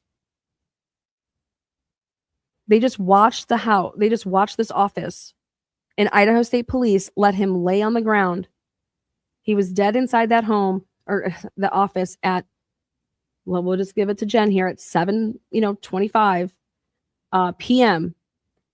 And they just put an officer outside the front door and an officer outside the back door of the office and sat there and did not show up to Brian Drake until the next day at 9 a.m. And then did not go in to get him and start working anything until after 3 p.m. What, Lana? Mm-hmm. Do you want me to say that again? A man was shot and killed. Okay. A man was shot and killed. He is laying on the ground in his office. He internally bled out. And the Idaho State Police were called in immediately. And they didn't send anyone until 9 a.m. the next day. So listen to this.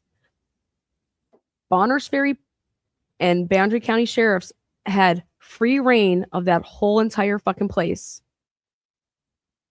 with no body cams on, no nothing, with a murdered victim, an unintended death in a building, no body cams, no nothing. Okay. From 7:30 p.m. until 9 a.m. And then when they got there at 9 a.m., they did not go in until after 3 p.m. to start processing the scene because they didn't have a search warrant.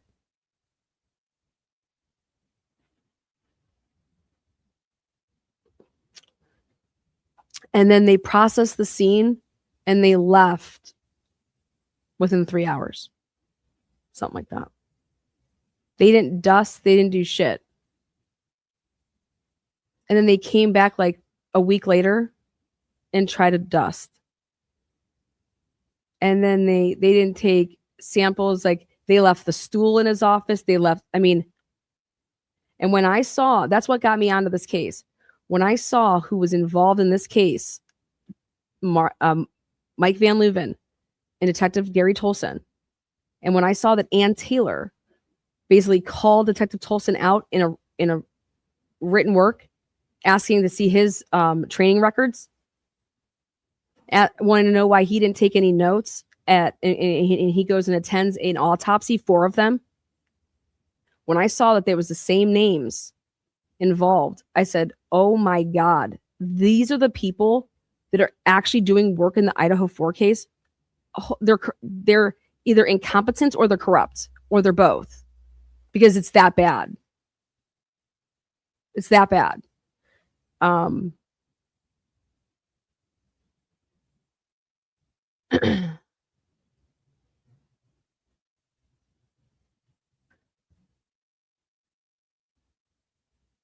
There was a blonde hair that was found on Dr. Drake's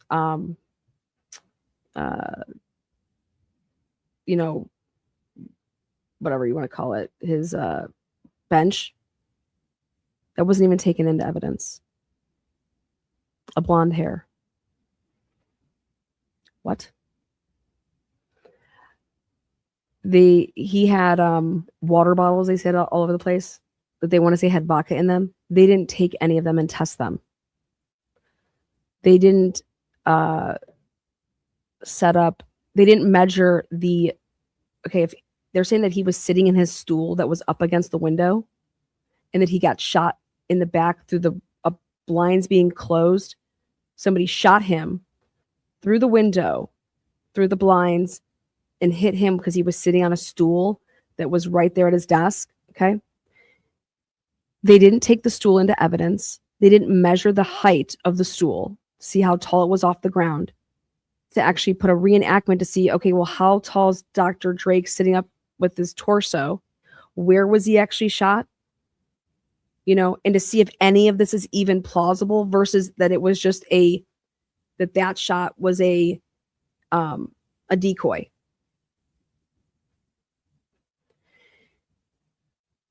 None of that was done. I bring in Scott Roeder. after I show him all of this.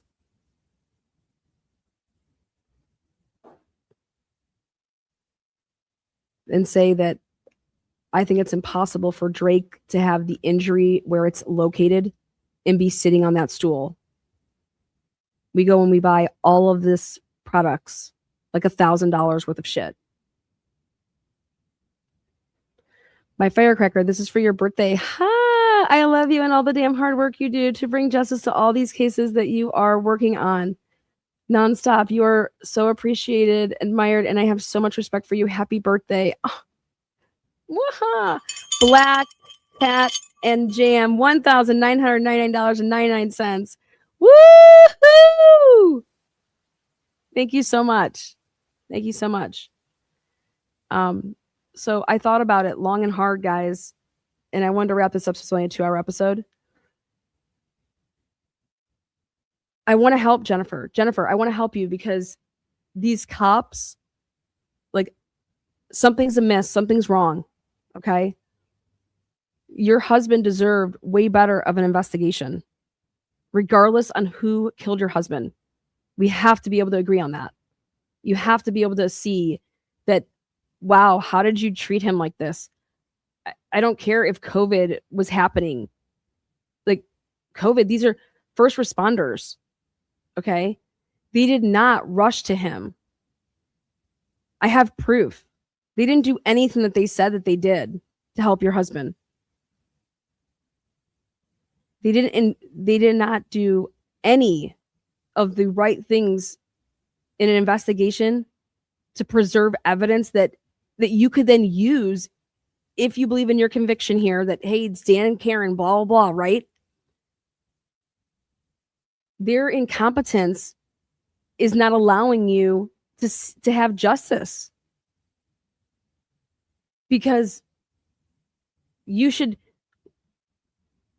don't ever have confessions in cases, right? People get tried all the time without confessions, right? Why aren't they arresting Dan Moore? Jen, why? Why haven't they in 6 years? In 6 years, because they're lying to you, Jennifer. They're lying to you.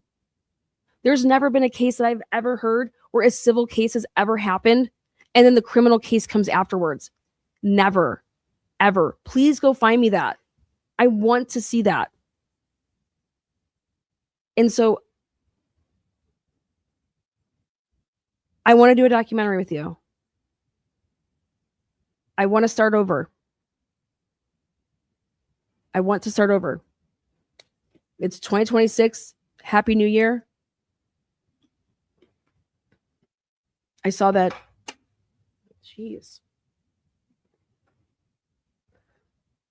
I saw your post, and I'm saying that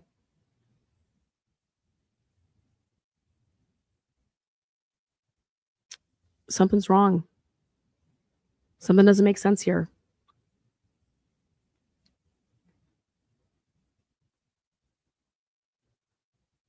You need to help Dan Moore. It says, I think that I can help both. I believe that Dan Moore is not the killer because of the evidence. Okay.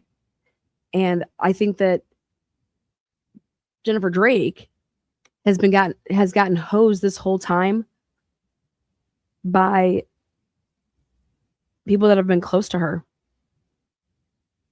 You know, two things can be true.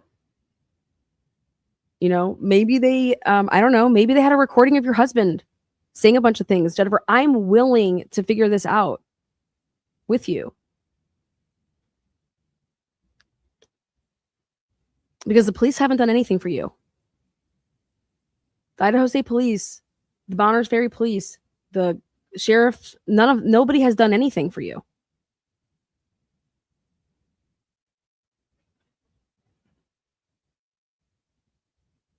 Nobody has done anything for Dan and Karen.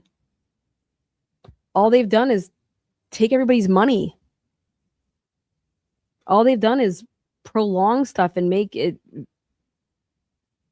every day you have to deal with this. There's not a day that doesn't go by that you don't think about this, and I know that.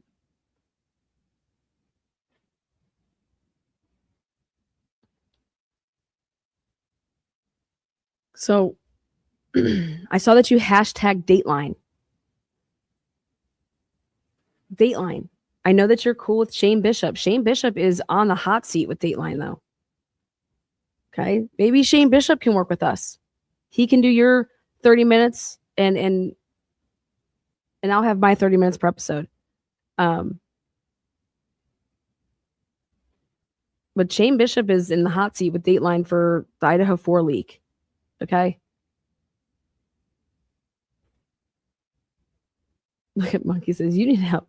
Now, I'm gonna play the 911 call.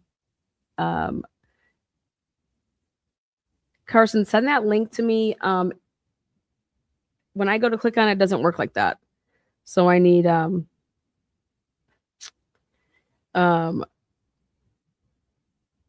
let's see.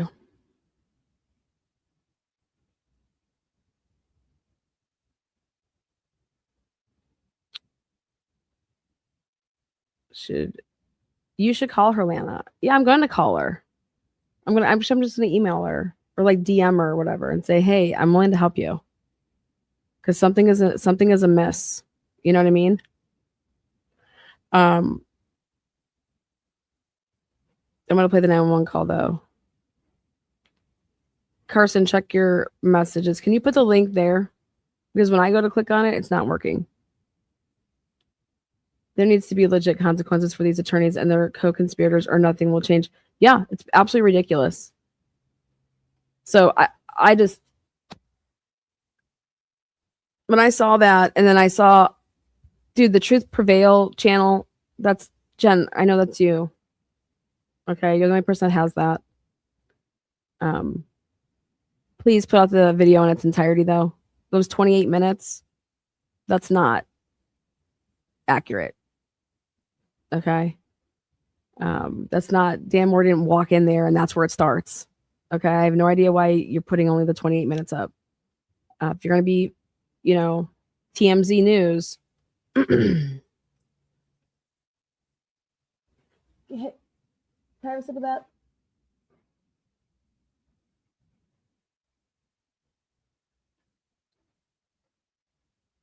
Let's see what I got here. Also, Jen, DM me. Go ahead. All right, here we go. Let's play this.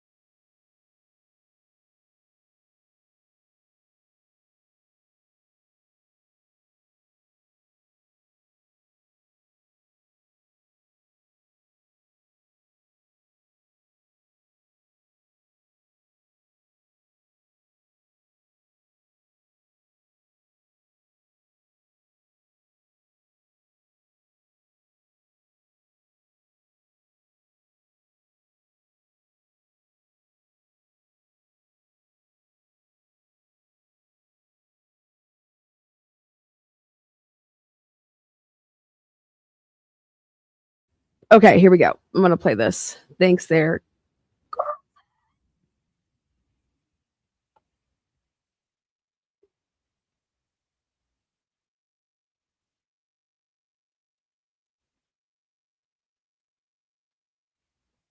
Lee Moore. This time frame, everything to do with this case revolved around this timestamp that never fucking existed. This. Okay. Timestamp that it can't get much more. Here we go. Let me get it. There we go. All right. Here's a 911 call.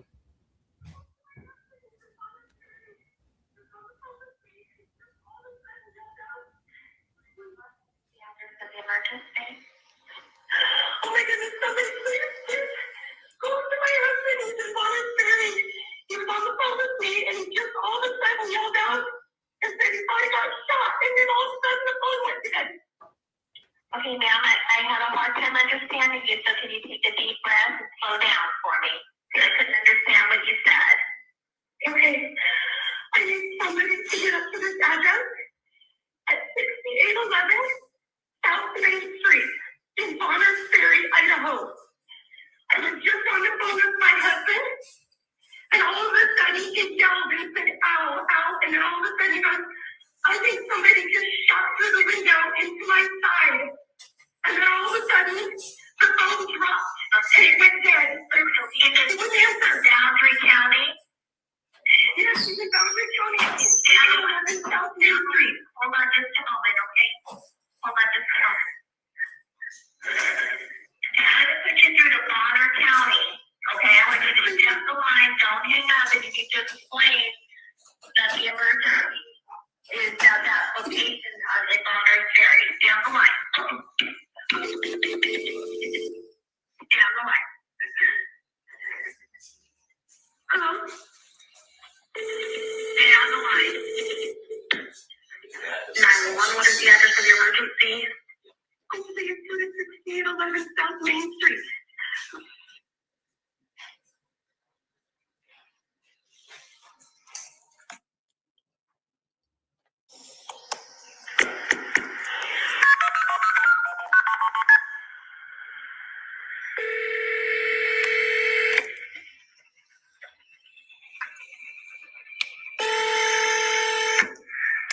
What's the address of your emergency? I don't know the exact address, but it's right across the street from West Schwab. I don't know. I just heard gunshots go off, so I thought I'd call it in. Okay, and what direction? It sounded like it came right from almost behind Far North, like in that neighborhood back there. How many? Two, I believe, is all I heard. And then I saw someone running too, and I shouted at them, and they just looked back and kept running. So. Okay, what direction did they start running? It's going like towards downtown, but they ran like back in this neighborhood back here. Okay. Did they seem injured? No, they did not, but it was just all like a super suspicious like thing to happen right then. So I don't know. I thought I'd call it in.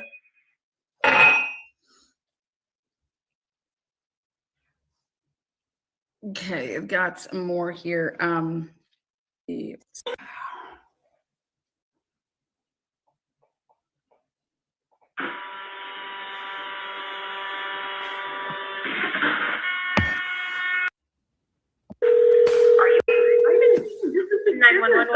2 hours away. This is Bonner County with a transfer for a possible gunshot at 6811 South Main Street, Suite B at a chiropractor's office in Bonners Ferry.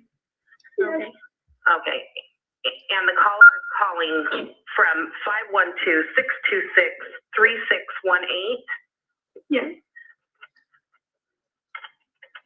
She states that there was she spoke to a man who thinks that he just got shot. I was on the phone with my husband. And then he stopped talking to her. Okay. Go ahead, caller. He just was on the phone talking. He just got done working. That's my husband. And all of a sudden he yelled and he yelled, ow, ow. And I said, what's wrong? He goes, something just hit me, something horrible. I feel like a gunshot just hit my side. And then all of a sudden, it was like, and I kept yelling and trying to yell at him. I'm telling you, if he was conscious, he would have called me back. Okay, where is he at? What's the address there? He is at 6811 South Main Street, Suite B. It's Drake Chiropractic in North Idaho. Okay, and what's his name? His name is Brian Drake.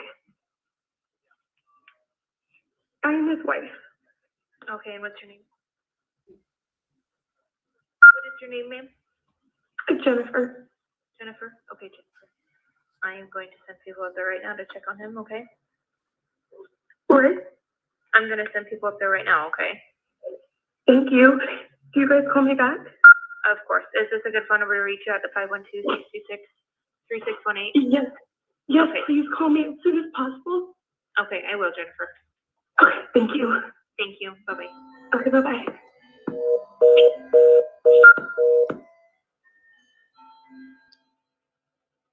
from the 911.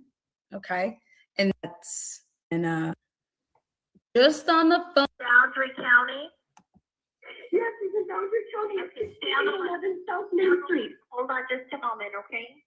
Hold on just a moment. Okay, I'm gonna put you through to Bonner County. Okay, I want you to stay on the line, don't hang up, and you need to explain that the emergency is at that location in Bonner's Ferry. Stay on the line. Okay. Stay on the line. Hello? Stay on the line. Okay, so so all of this right here, none of that comes up as ever occurring in what do you call it? Cooney County. This is the part that only exists. 911, what is the address of your emergency? Oh, please go to 6811 South Main Street. Okay. Do you hear how nobody said, hey, I got a transfer from so-and-so? Okay. It's just like ringing like this. Okay. They combined all of this shit to create this fake ass shit. That's why no detective has ever testified and would ever enter this into evidence.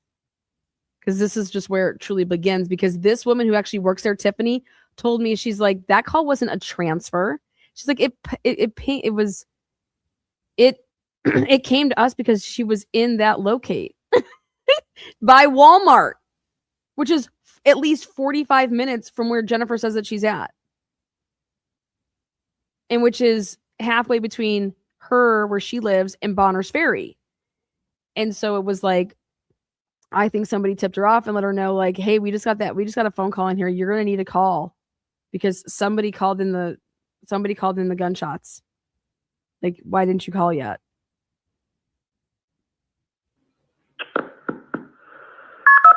This was the patch through. So like, this is the patch through. Is he conscious? I think he may not be. If he was conscious, he would have called me back. Are you able to do CPR on him? Are you able to do CPR on him? Listen to what this woman's asking. Ready? I'm not there. I mean, this is the 911 up there. I'm 2 hours away. This is Bonner. She was like, she's like, it got her caught up. Like, she's like, I'm like 2 hours away. Tiffany was like, what? You're not 2 hours away. You're 30, 40 minutes. County with a transfer. You see how when it gets transferred, you tell, hey, I got so-and-so, here I am with the transfer. And like, you tell the person, like, you're transferring this call. That never happened with the Kootenai County one, right? You heard that? Well, when I went to FOIA, the Kootenai County one, and I did every 911 call that was received that day, none came from Jennifer Drake's cell phone and none came from a Jennifer Drake. None came from anybody at any time during this time frame. Nothing about any of this shit. For a possible gunshot at 6811 South Main Street, Suite B at a chiropractor's office in Bonner's Ferry. Yes. Then what actually ends up happening here is I then asked for the CAD notes, all of them, for the person that's in between here before it goes to Boundary. Bonner, so Kootenai County, then it's Bonner County, and then it's Boundary. Okay? So it's like technically two, what she tries to say is two transfers. She calls Kootenai County and they transfer her to Bonner. And then Bonner transfer her to Boundary. Okay? Well, I wanted to talk to this woman right here. This person that Kootenai County, when I knew that there wasn't a 911 call there, I was like, I fucking knew it. I said, why is everybody just assuming she was in Hayden? Because they put it in the probable cause that Jennifer Drake was in Hayden and that her phone call originated there and, you know, all this stuff. I'm like, that's not facts.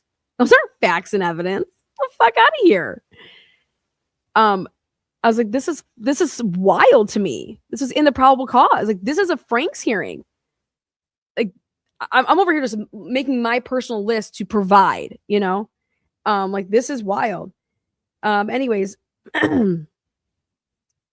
then so when I talk to this woman here, I get the whole CAD notes, which is watch what happens after she transfers this Some time will go by, and then this woman wants to know what happened with that call. I mean, this is areas like this shit doesn't happen, okay? So she calls back to the Boundary County people who she transferred, and she's like, "Hey, what's going on? I'm just checking on that, whatever." And she's like, "Oh yeah, it really was there was a gunshot, blah blah blah." And she's like, "Oh really?" She's like, "Oh, okay, well that's interesting." And I'm over here wondering why she thinks that this is interesting. Well, it was interesting to her because the 911 caller told her on the line that she was 2 hours from him, that she couldn't perform CPR because she was 2 hours away. Okay. And this woman, because this is what she's supposed to do for a living, be like paying attention. She's like, that woman wasn't 2 hours away because I had a trace locate on her. The trace locate came right here off of the Walmart tower. It's right here. So then this is what she does. She then calls Kootenai County because the people from Boundary told her, yeah, it was a call. It was transferred from Kootenai. And she's like, what? No, it wasn't. It wasn't a transfer call from Kootenai County. I took that call myself. I took the call. And they're like, yeah, no, it was a transfer. And she's like, what? Like, this woman knows what she knows. So then she gets off the phone with them, calls Kootenai County, and is demanding Kootenai County to talk to the person that took the phone call and asks for a trace locate on where that cell phone was. And guess what ends up happening? The woman's like, I don't know. I can't find it. And I'm over here like, hello? I said, Jill, are you going to subpoena the fuck out of that woman that supposedly works at the Kootenai County Dispatch and find out what type of relationship she has with Jennifer Drake and Brian Drake in the situation? Because this is crazy. I said, this is what you call Jeffrey Epstein shit. The lifestyle that these fuckers were doing and what's surrounded. Why does Brian Drake have pictures of kids in bathtubs? You want to go here? We'll roll. Why did all of Brian Drake's patients feel that he was a perv? Why was Brian Drake shutting off his locations when he would go and drive places when he was in Bonner's Ferry? He was shutting off his locations. Why is he leaving his one phone behind? Why is Jennifer Drake monitoring him on every single possible application? Okay. He was trying to hide his locations from somebody, either the government, because when you're doing stupid shit, criminals know to like, don't take your phone with you, shut off this, blah, blah, blah. The only person that was monitoring Brian Drake was Jennifer Drake. Prior to them ever moving to Idaho, they had a practice in Dallas, Texas, or in Texas. Brian Drake was fucking a patient. Brian Drake got caught. Brian Drake told his friends at the church. I mean, he is a womanizer. Brian Drake is somebody that I would be friends with as long as he was not a pervert.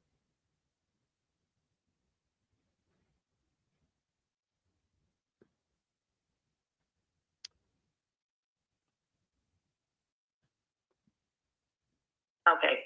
And the caller is calling from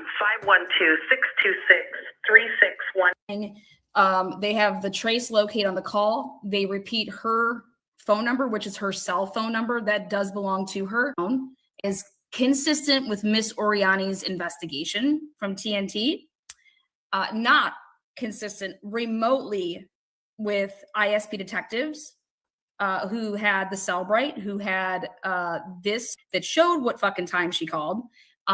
They had it all. Okay. They knew that this lying bitch, and I can say it because she's fucking lying. All right. And see, Jen, I'm willing to say I'm sorry about that. Okay. Because maybe there's just something there, man. And I'm willing to give you the benefit of the doubt. But Jennifer takes to social media and wants help. I'm here. I'm offering it. What do you want to know? You have the entire discovery, Jennifer. How do you have that? And you think that there's an open and active investigation and you have the entire discovery.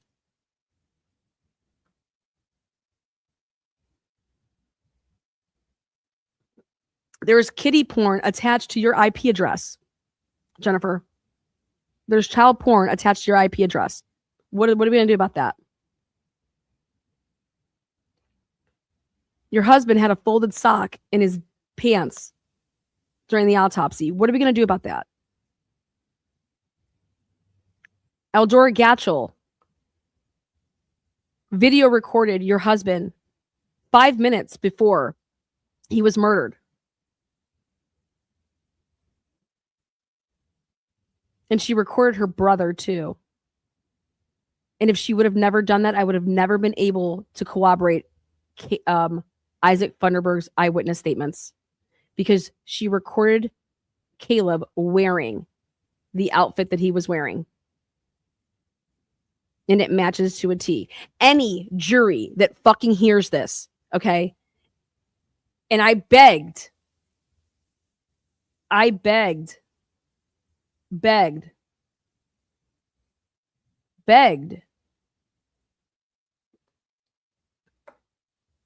Matt and Dana to do their fucking jobs. And what did they do?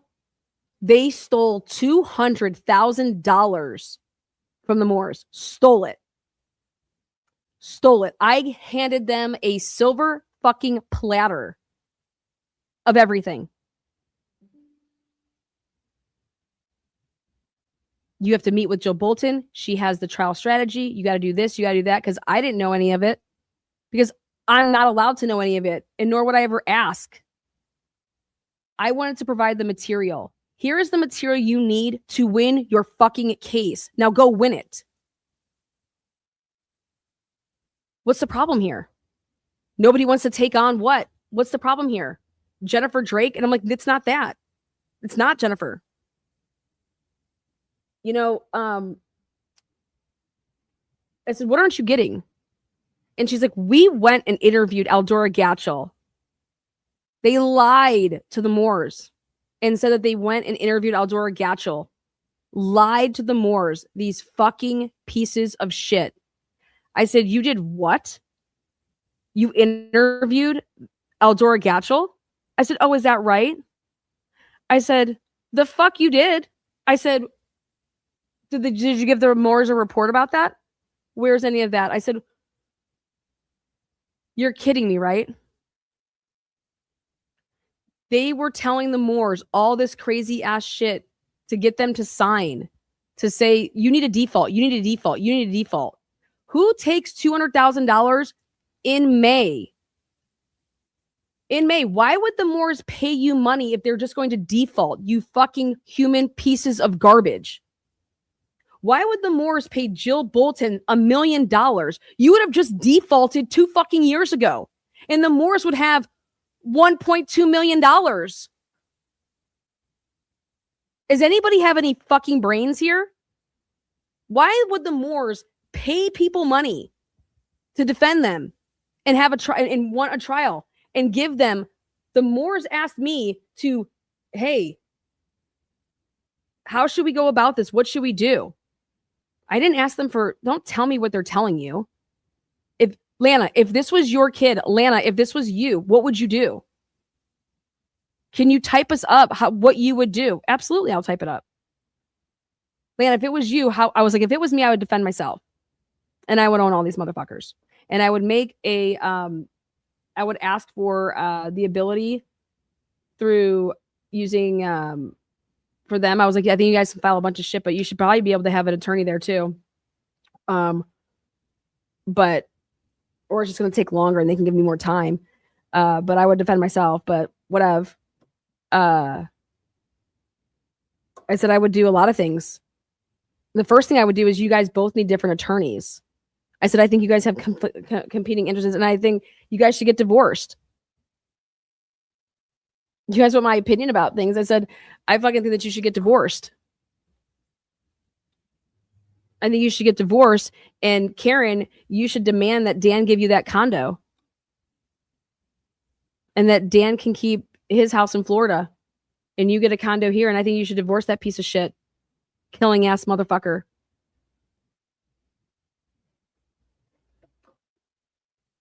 What do you think about that, Jennifer? You want to talk about hiding assets? If the Moores were going to hide assets, don't you think they would have done that? They would have got divorced. Karen takes the house in Idaho and Dan takes the house in Florida, and you wouldn't have gotten anything out of that, would you? Nope.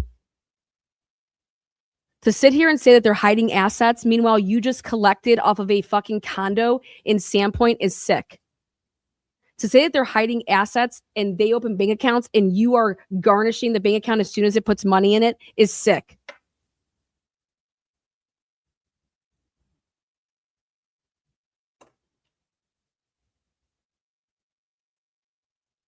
Dan Moore did not kill your husband. There is no money. But if me and you make a documentary, woo, you want to get paid? Is that what you want, money? I'm donating my money. I don't want your fucking blood money. I don't want your husband's blood money. I'm donating mine. Every single penny I make, I'm donating it. Who knows? Maybe I'll even donate it back into like buying a bunch of equipment so I can like, you know, but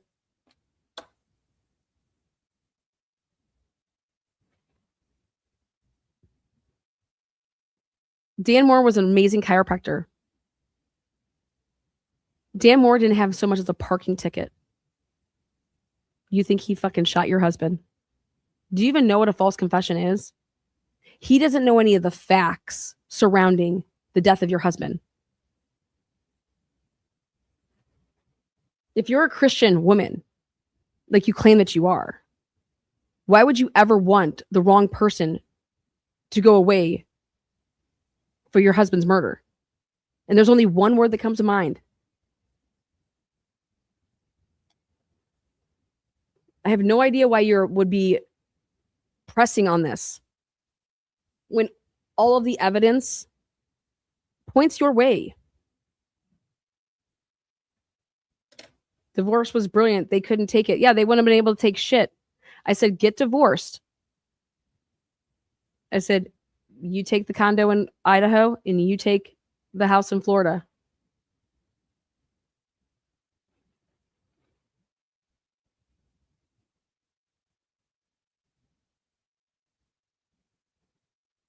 Dan and Karen Moore aren't running and aren't hiding. Dan and Karen Moore are threatened every single fucking day.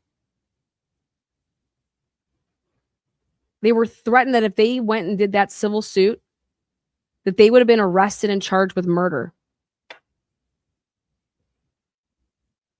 I'm a witness to that. Give me an affidavit right now. I'll fucking send a dotted line. I'm a witness to a lot of shit that has fucking occurred. And it is absolutely unbelievable. Like, how does this happen? Jennifer, I wanted a trial for you guys so bad. The truth can get out there. Like, and whatever you think you guys have and put it all out there, okay? But there is no surprise by ambush in court proceedings. You do know that, right? There is no trial by ambush. That means everything was exchanged prior to.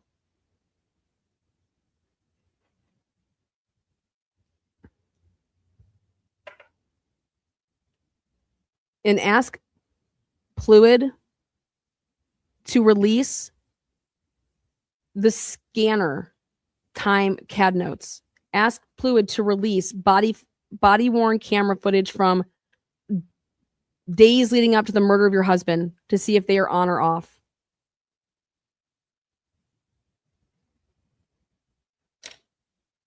What else do you want help in? Ask Eldora Gatchel what the fuck she was doing on her knees with your man. Ask Eldora Gatchel why she's losing her earrings when she has chiropractic appointments and she's calling and texting your husband after the fact and asking if she found her earrings.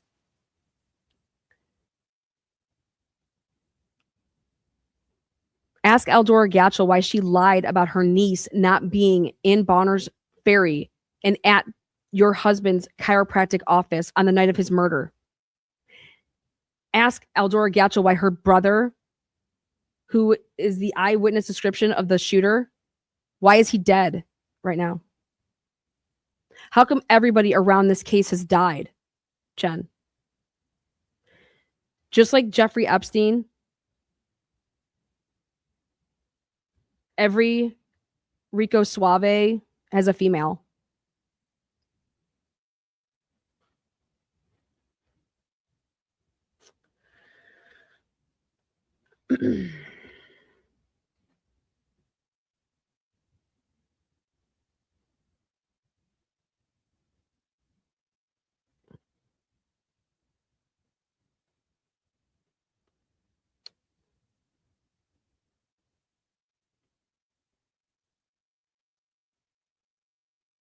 Jen, why were you breaking into your husband's cell phone 24 hours before he was murdered? Why did you lie to the police? Why did you lie about Brian Drake not having... I'm sorry, how about this? Why was Brian Drake recording you brushing your teeth and him showing himself that he was in the bed with you brushing your teeth? All of these questions I have. So let's do it. Let's do a documentary. You hashtag Dateline. You came out here and told the world, whatever it is that you told the world, let's do a documentary. How about that? Sound good? So this, again, if you're just joining us, this is what Jen put out. And I'm willing to say, okay, Jen, ring the bell. Today is March 12th, 2026. Today marks 6 years since Brian was taken from us. Brian was a completely innocent man who was shot in the back by a coward. 6 years and justice still feels like a ghost. It has become very apparent to me through many conversations I've had recently that many of you believe that this case was just silently closed, or that we received the justice that we deserved, or that it just faded away. Nothing could be farther from the truth. It's still wide open. The man who killed Brian, Dan Moore, he and his wife Karen are actually living in Merritt Island, Florida. They have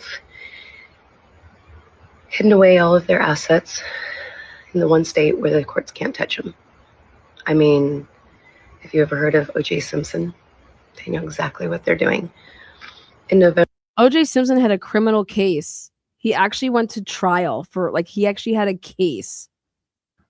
There has been no criminal case. November of 2021, the Idaho Supreme Court actually declared that Dan did confess to this murder. No. And that it was not involuntary. It was not coerced. I learned recently that last year, someone... What else happened there? They said that it was, tossed because of what?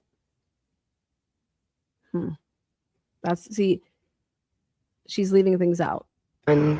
Posted this confession voluntary. It was not coerced. I learned recently that last year, someone posted this confession anonymously on YouTube. Okay, this is a lie. She's known that this confession and this video has been there since day one. I put it out there. In its entirety, not the 28 minutes that she put out there. I put it out there in its entirety. This is a lie. The channel that actually put this out was Truth Will Prevail. It was a channel that has 3 subscribers. Okay.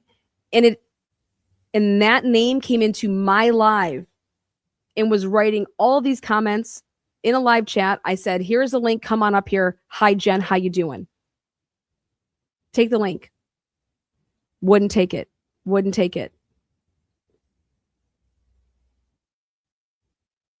This is not an anonymous channel. Jen Drake knows exactly what account this is. This video is only in the hands of 2 people. 2 people. Jen is one of those people. So if you think that channel is Dr. Moore that came in and trolled me, okay.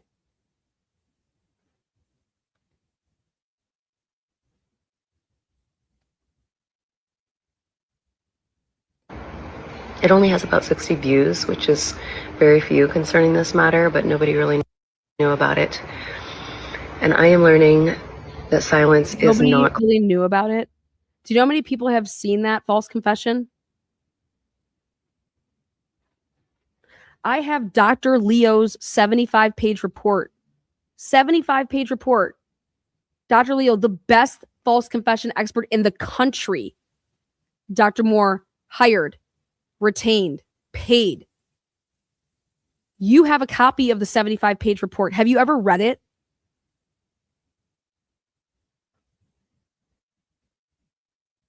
closure, it is just louder grief.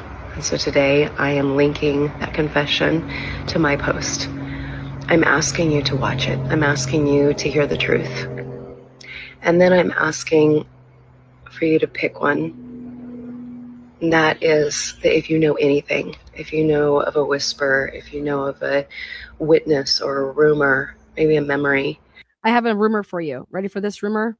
That the cameras at the coffee shop worked. Okay?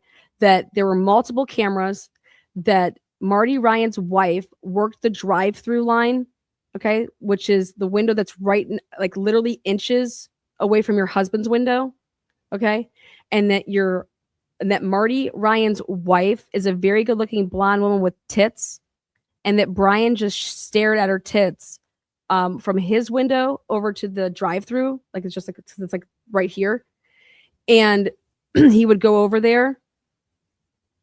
And Marty Ryan, okay, is the assistant chief of police. Marty Ryan is who totally fucked this case up, right? Marty Ryan is who got this case tossed because of his, what did the Supreme Court say of his actions? What did the local courts and district courts say of his actions?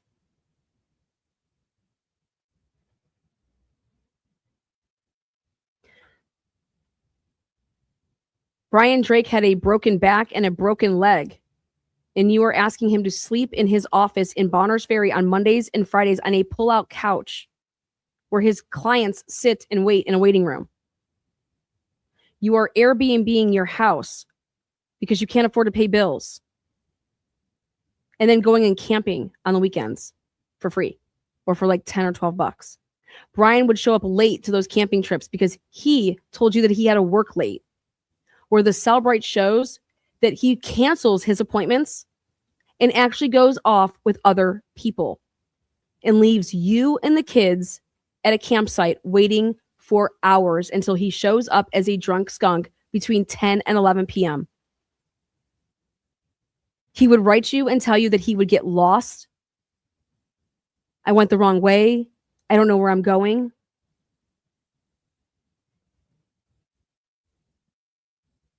Three weeks before he was murdered, he broke his leg from a slip and fall on the snow and the ice outside of his other office. This is absolutely 1000% false. Brian Drake's knee was bashed in with a baseball bat, consistent with a baseball bat. Your brother-in-law told you this. That is what caused the twisting compound fracture. You could not have a twist and blow up the knee the way that Brian Drake's leg was shattered on a slip and fall. Your own sister's husband told you this numerous times. That was 3 weeks before he was murdered. Did Dr. Moore do that too? And in fact, right before that happened, Brian Drake shut off his phone location services. Brian Drake was getting shaken down for money and drugs and potentially people. Yes, people.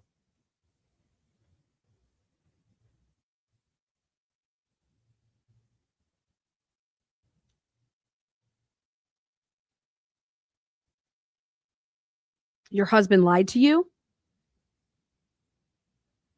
and you knew it. You were monitoring him. He lied to you in Dallas. You are not going to be ever embarrassed the way that he embarrassed you there. You wanted to start fresh over. You come to Idaho and you want to portray that you guys have this perfect, awesome marriage. And you go to this perfect, awesome church. And you live in this perfect, awesome house with your perfect, awesome children.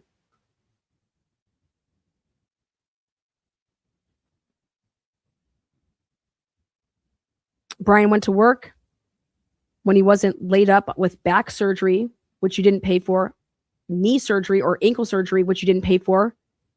In fact, you were involved with a church program that the church pays in some insurance where you like pay for each other's shit.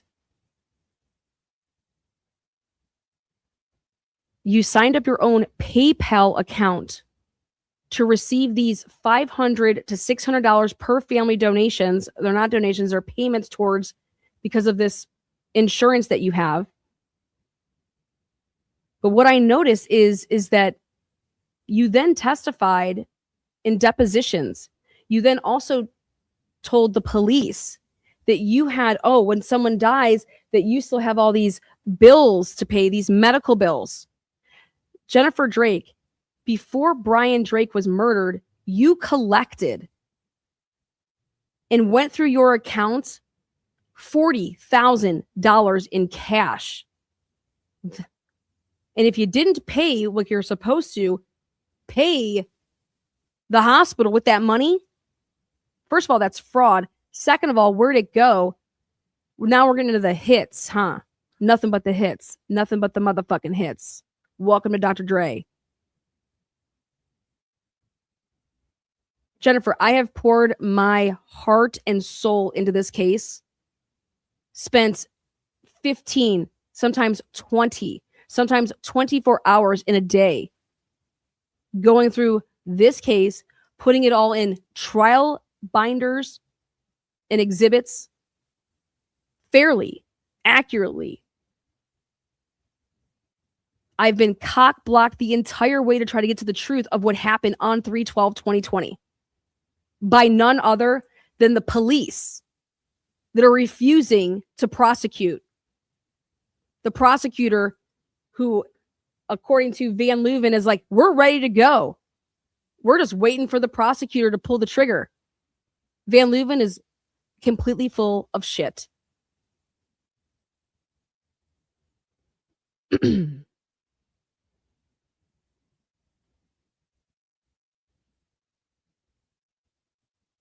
Love you, girl. You know I love you.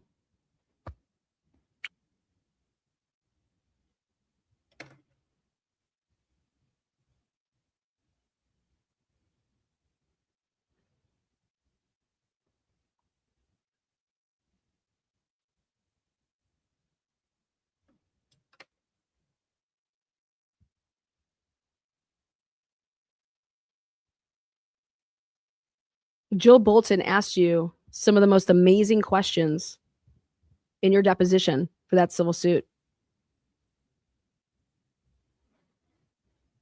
She also forgot to ask you a lot. You want to know why she forgot? Because she didn't know. Because she had a team that sucks. Her criminal researcher, whoever her researcher is, absolutely sucks. And I believe he got fired. Figures he was a cop before he was that.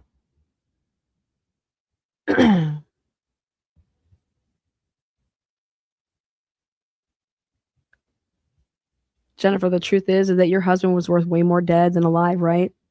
$15 million. Woo-wee.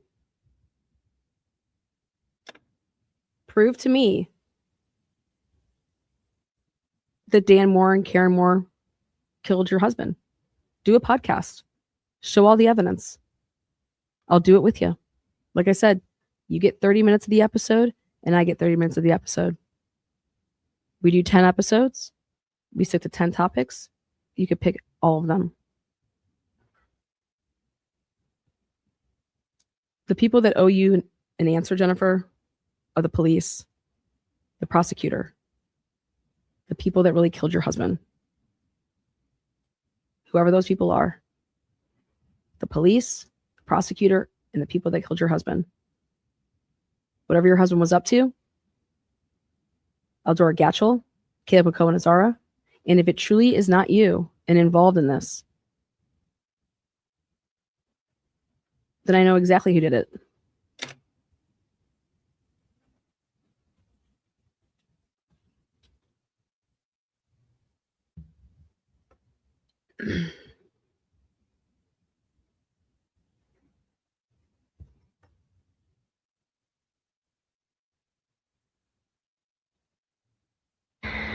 Anything, would you please private message me, or will you please get hold of the Idaho State Police? Actually, the reward money is still active. Jennifer, you know how many times I've called that line to give a tip? Do you know how many times I call back? 0. They left your husband lying dead on the floor of his office for for 24 hours. He was not bagged and tagged for 24 hours. Do you understand that? They knew he was on that floor and they did not come for him. They let him lay there by himself. If that doesn't upset you, because it upset me. I feel like I know Brian Drake. He's an athlete, man. He's a dad. Okay. We're not perfect. Nobody's perfect. Brian Drake was fun as hell. Brian Drake was fucking fun. He was the only working, providing parent. He was traveling all over, driving all around. So he maybe wasn't good with money, so whatever, but nobody deserves to die. Nobody has the right to take another person's life. Nobody decides that but God. Nobody. Your husband should still be here. And greed is why he's not. And all I see here is continued greed.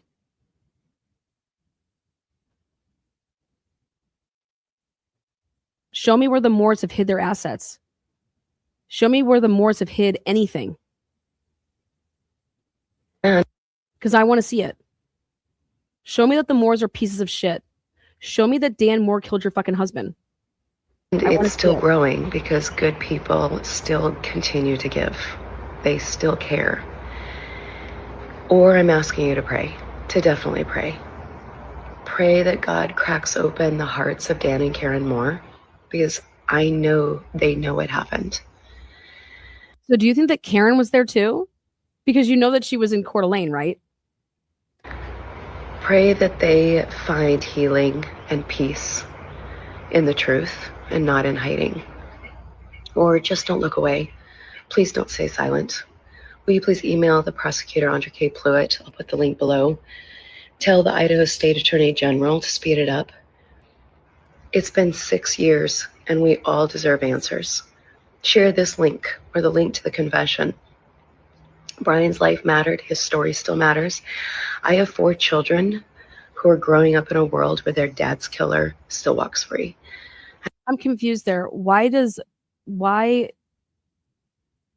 are you asking for the Attorney General? Let me see this. Deserve answers. Share this link or the link to the confession. Brian's life mattered. His story still matters. I have 4 children, 6 years, and we all deserve silent. Will you please email the prosecutor, Andre K. Pluitt? I'll put the link below. Tell the Idaho State Attorney General to speed it up. You want us to email the prosecutor and tell the Attorney General to speed it up? What have you been told? Whose decision is this? What's going on here? Plude, doesn't she make that call? It's been 6 years and we all deserve answers. Share this link. Bill Thompson made the call to fight. You know what I mean? Bill Thompson's name, just like it would be her name, Andrew Cade Plude. Like, what do you mean?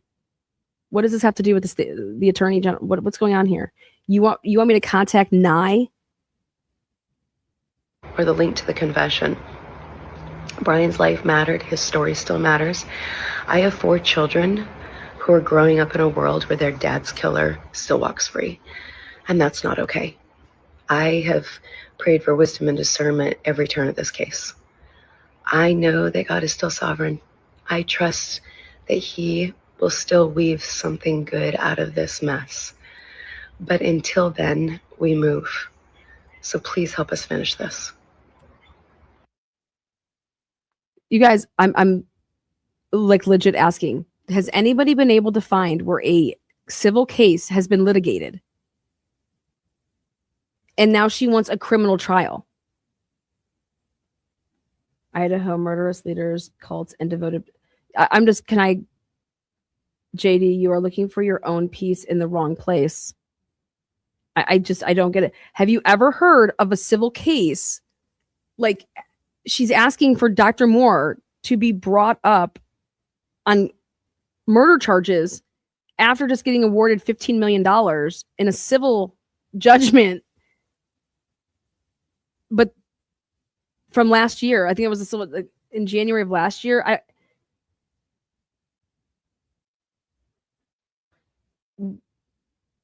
Off of a default judgment, no evidence, default judgment, no evidence. $15 million. You know what Idaho's doing is they're just crushing precedent, aren't they? $15 million. $15 million. Wrongful. What?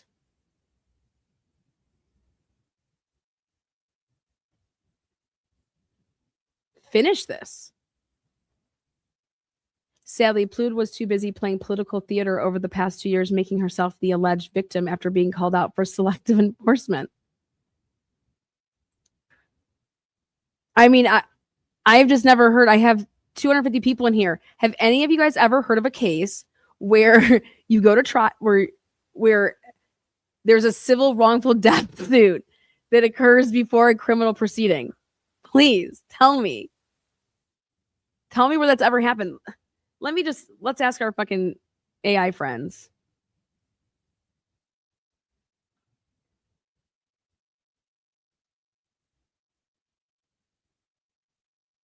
Anybody has ever heard of a civil suit happening before a criminal case? Conflict.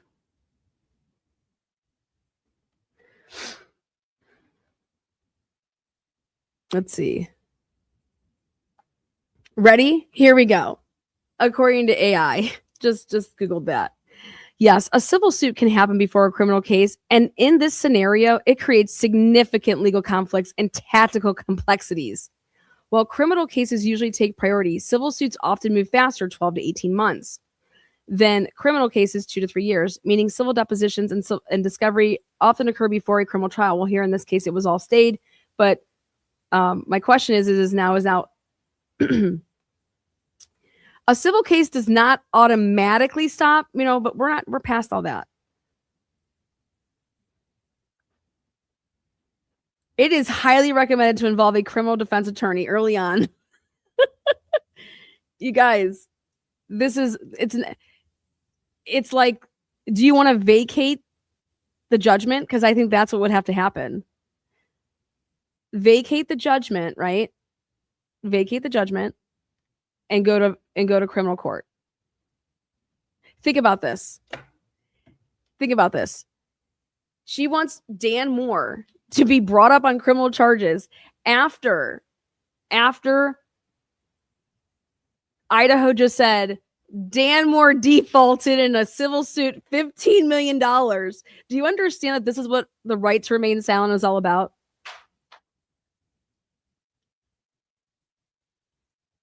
So the world should think that Dan Moore is guilty and all of that press, right? I've never heard of a case where this has ever occurred, but it's Idaho, man. It's Idaho. It's Jen Drake. You just never know what you're going to get. But I think that Jen, me and you could have a sweet ass documentary.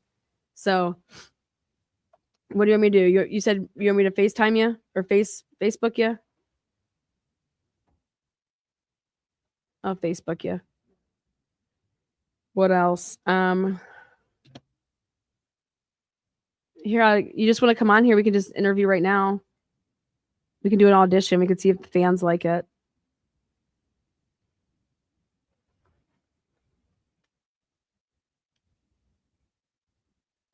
It's not really that it's a different standard or anything like that. It's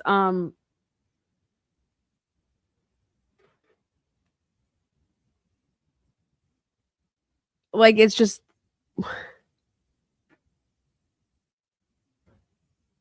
is Dr. Moore facing charges presently? No. She wants him to be brought up on charges. She wants him to be. She hashtag Dateline. She wants Dateline involved, and then this is what she wants everyone to think, that this is how this confession went down. And then she dropped a link and she said, "Here, go visit this. Go watch this." Okay, and it's called. There we go. And I'm just saying, like, it's let me see. It's a oh god.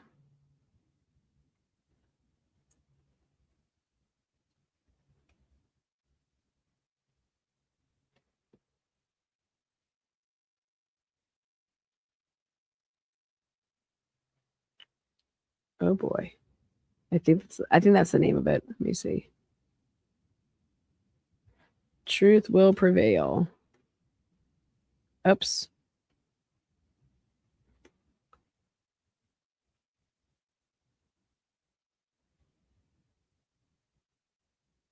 Yeah, here it is.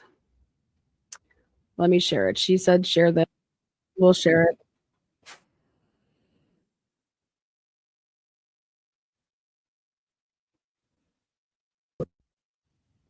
She put 28 minutes up. If I plead to that. And she starts it right here. If I plead to that, what? Like 20. This is after Dan Moore has already gone to the bathroom where he was accosted by Marty Ryan. There's this Marty Ryan to the left. This is where she starts this. She wants to think that this is how this is where this starts, Jen. No, but here, we'll start here. If I plead to that, I have nothing left to negotiate with.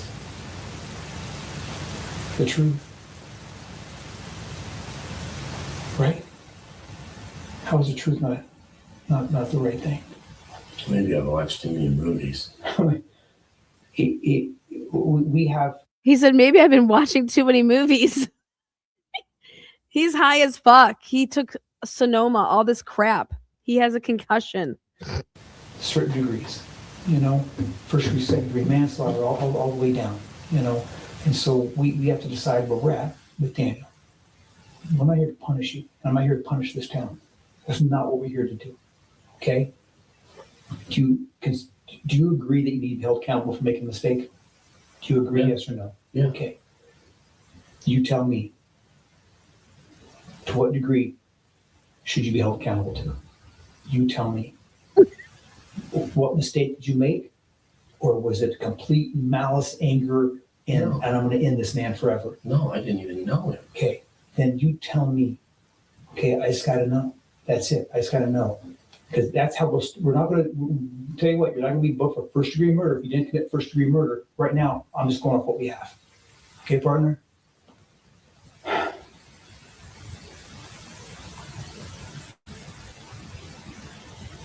I'm much rather book you for less if you could tell me the truth. But all I want is the truth. I don't want anything else. I don't want anything else. I don't want to waste my time with anything else. Listen to this. I did not go there to murder him. Okay. I did not go there to murder him. Ready? I believe you 100%. I believe you 100%. Okay? This is after however long it was before all of this. Okay. But this is the clip that Jennifer Drake wants you guys to see. 28 minutes. This is her clip. I don't doubt you. This is after he asked for a lawyer 7 or 8 times, maybe 10. I'll talk to you guys.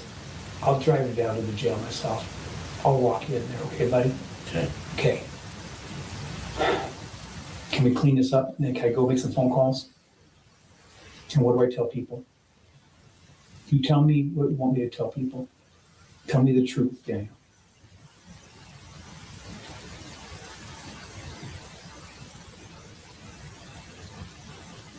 It wasn't intentional. I know. I know.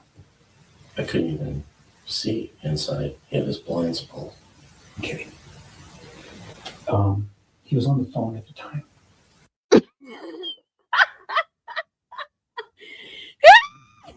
He was on the phone at the time. What? Whoever tells somebody that? What?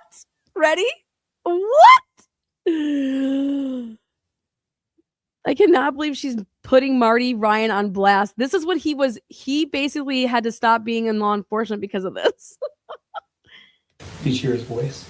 No. No. Did you hear a voice talking? Okay. Just the figure. That was it. Mm-hmm. Okay. Just a silhouette. Can I ask you a question? Can I ask you a question? What the fuck? Are you hurting financially? No. Were you at the time? He's like, no. Even no. No. This is falling way back. You know, we found like over 30 customers that left your business and went over there, and that was alarming. I didn't know. Yeah. Well, it's not like you sit there and you talk about who's leaving and why they're going there. Okay, sure. Did you feel like you had a decline in business? Mm-mm. I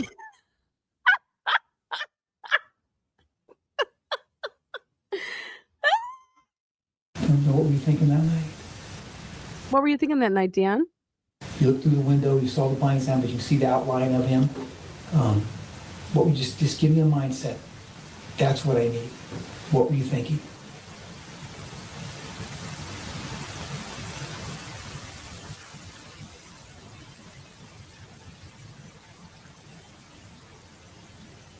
Scared. Yeah. Can I ask you a question? Mm-hmm. Scared. What the fuck? Is this making any sense to you guys? Scared. If I read this thing right, you found an open door and actually walked in first, didn't you? Wait. If I read this thing right, you found an open door and actually walked in first, didn't you? And if I read this thing right, you found an open door and actually walked in first, didn't you? And the key back out again, you didn't? No. Oh. Right there, he said, if I read this thing right, you attempted to walk in there in that back door, and then you left.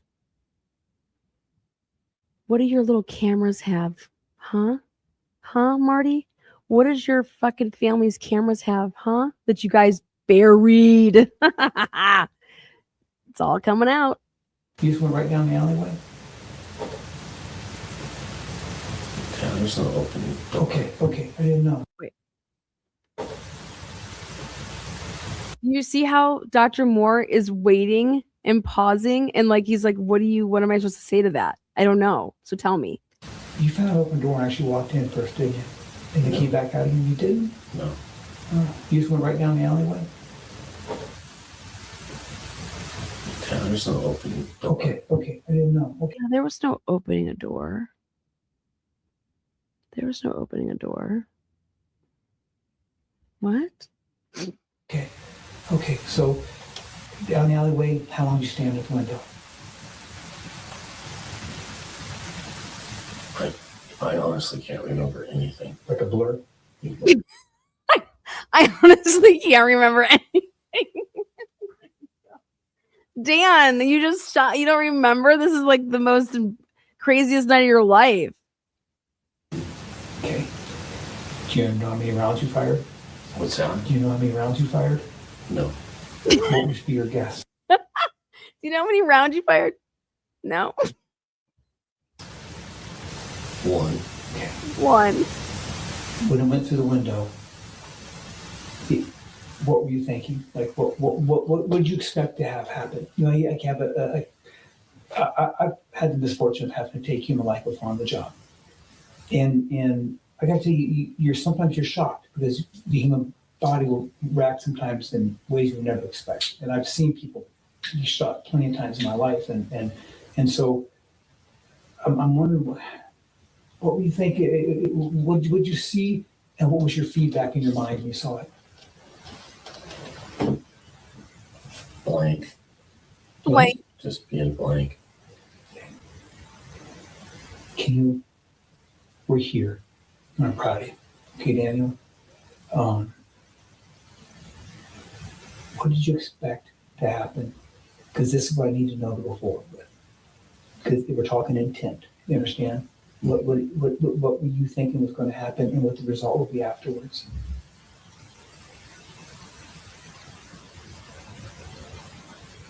Scared. Okay. To gain what? I don't. Like, what? Okay, so he's scared. You scare him, and so what happens when you scare him? How walk? This is crazy. Okay, well, you scare him. What happens? Like, what? Cause and effect. Cause and effect, Dan. Come on. I'm trying to help. Come on. Out in the porch, and so what happens when you scare him? I walk out in the porch.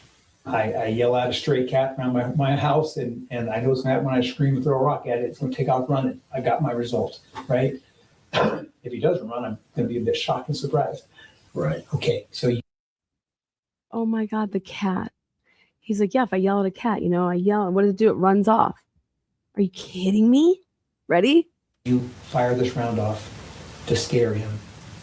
What did you think was going to happen afterwards? What might be the outcome in the following days? I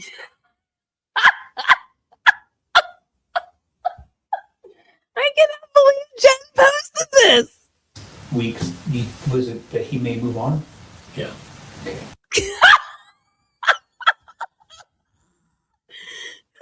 Yep, sounds great to me. Oh, that he'll move on? Yep. Mm-hmm. When you pointed the gun through the window, you see the outline of the man.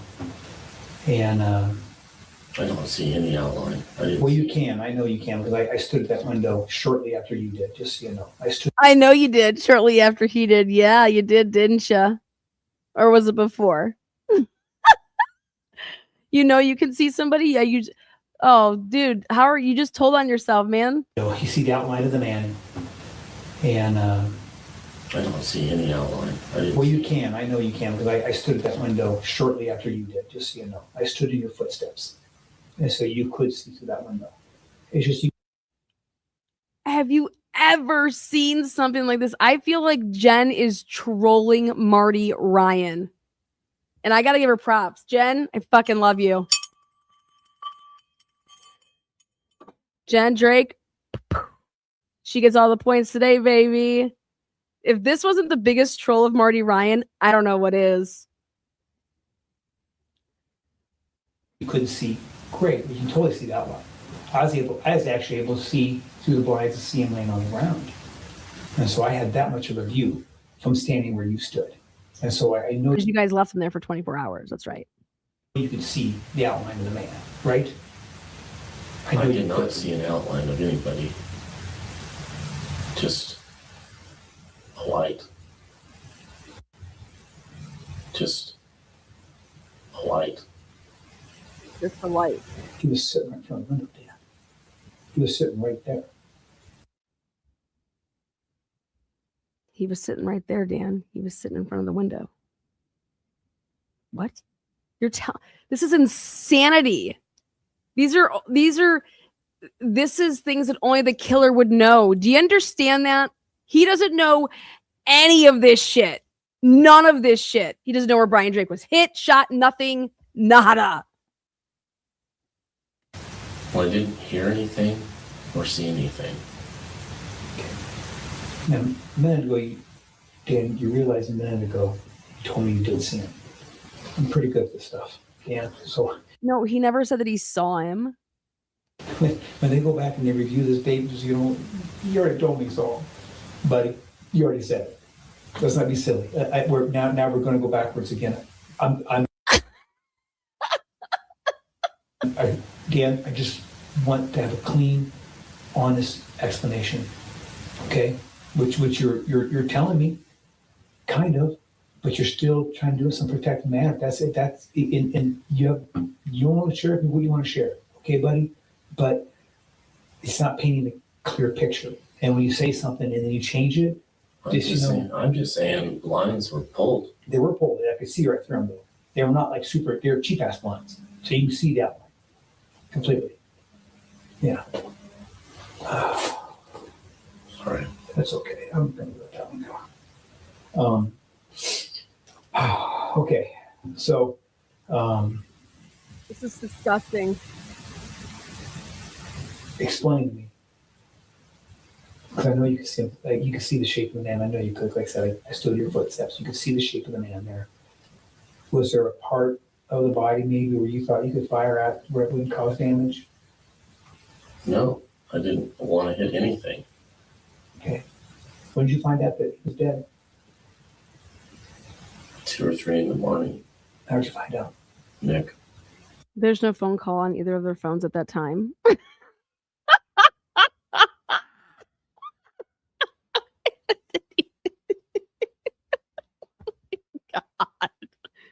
Okay. So, you know, I'm not very happy with Nick. You know, I'm not happy with him at all. We put him on a polygraph today. Did you know that? You did what? We put Nick on a polygraph Did you know that we put Mick on a polygraph today? He's like, you did what? He doesn't even know what's going on. today. Yeah. So, Stop. how do you think he did? I don't know. Yeah. I don't know. Why? Because I know He doesn't know. He hasn't talked to Mick at all. He has no idea what he's talking about. You guys, the phone records show like Dan Moore and Mick did not communicate, did not talk. He has no idea that he put him on some polygraph. He has no idea what he's talking about. This is 6 months later, getting drug in out of the blue about this fucking murder. And they're like, we know you did this. There was not like Dan Moore, we came and saw him day one. No, this is fucking crazy. that it's the I'm not happy with Mick because in so many ways he's associated with us in law enforcement, and he shouldn't have been He allowed. doesn't know anything. He doesn't know anything. He's like, he doesn't know anything. He's right. He doesn't. He's so dumb that he was not. And He's so dumb. Listen to him talk about the coroner. Jesus Christ. Listen to this shit. he shouldn't have been He allowed. doesn't know anything. He's so dumb that he was not able to catch on the fact that my friend leaves my house. His competition 1 block away dies, and my friend comes back to my house, and he never thinks for a second that there might be a problem. Way after he was murdered, he did that. Uh-huh. I told him I was sick. And he gave me Imodium. Okay. And that's what happened. Dan, where's the gun at? Before we tear everybody's houses apart, I'll stop this right now. Dan, where's the gun at? God damn it, Dan. And get a gun. I have to find it, and I don't care where we got to go and how far I got to dig and be. We're going to find it. Attics, crawl spaces. It's going to all be torn up. You know that it has to. Where are we going to find it? It's not in a house. Okay, then just tell me how it's not, please, and I'm gonna save everybody a lot of time, especially your family. See that? Especially your family. You're going to dig up my house where all my gold and cash is.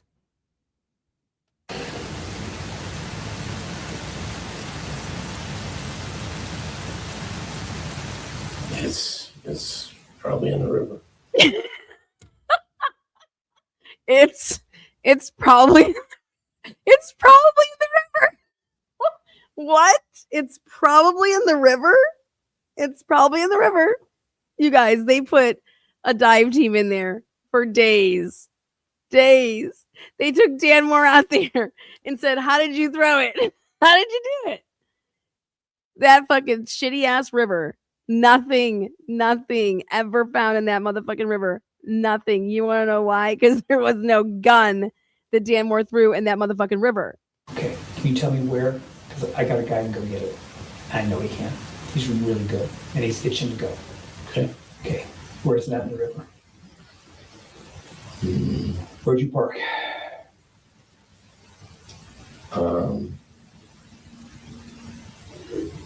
And please, don't risk my driver's life for nothing. No. Yeah, are you telling me the truth? Look me in the eye and tell me the truth. Are you telling me the truth, Dan? Damn it, don't. You know, I'm not sure. I'm not feeling confident in this. No. I'm Okay, you know, you risk your life to do this. Okay. Yeah. So please, if I want to send Caleb Watt, and you know how valuable Caleb Watt is. Yeah. So I'm going to send that fine man, dad, husband, great community member into that river to go get that gun. He will exhaustively kill himself to get that gun. Okay? Is it in the river? Yes or no? Okay, it's a no. Where is it at? I know it's not in a house. It's in the river. It's in the river. Yeah. 100% sure. 100% sure. Okay, tell me where. Give me the exact location you toss it.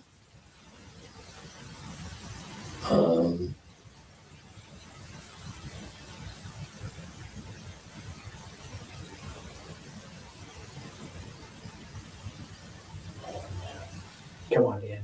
You do this. You're better than this. Just paint in your head. I parked here. I walk down the trail here. Talk it through. But talk to me as you're going through it so I can picture it in my mind. Otherwise, it's not going to do me any good. And I'm kind of dumb when it comes to being a country boy, so help me out. Where were you at the river? Where'd you park?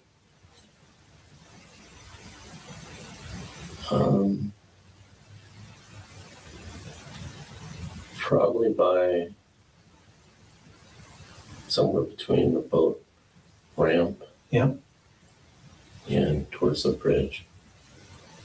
Well, it's a long stretch. Where did you stop and throw it?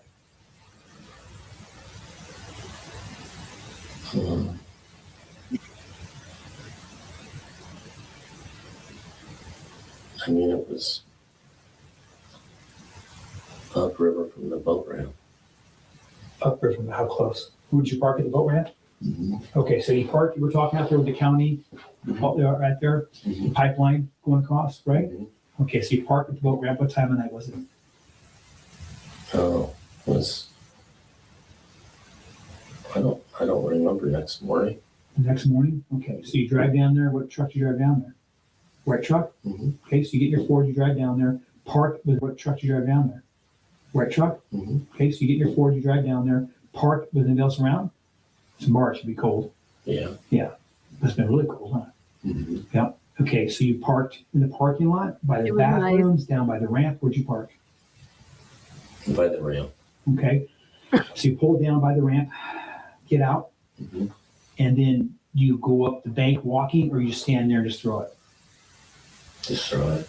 Sure. Now you keep looking away when you say that stuff. Makes me think you're not telling me the truth, Dan. Just threw it.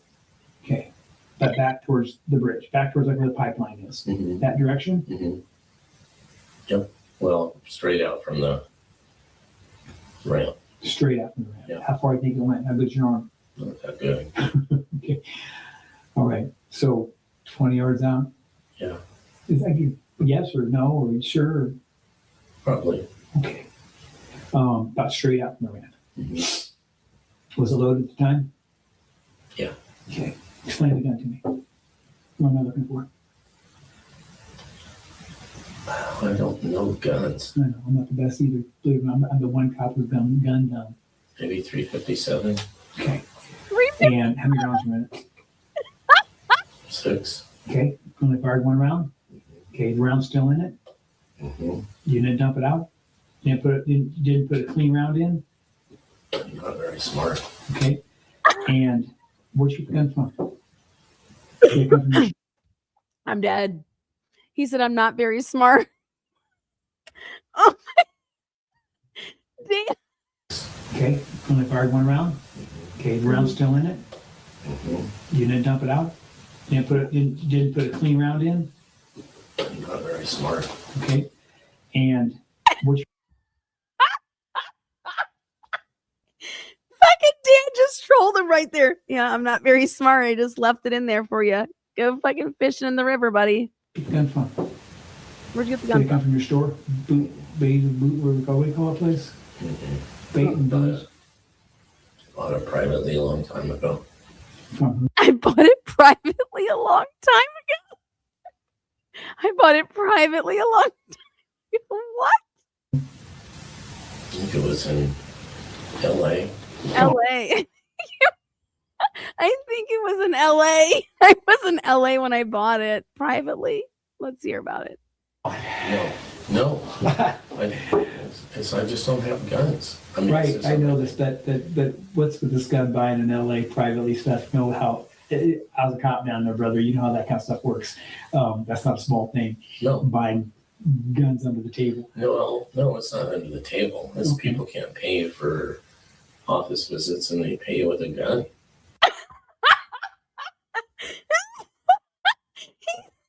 He's like, it's not under the table.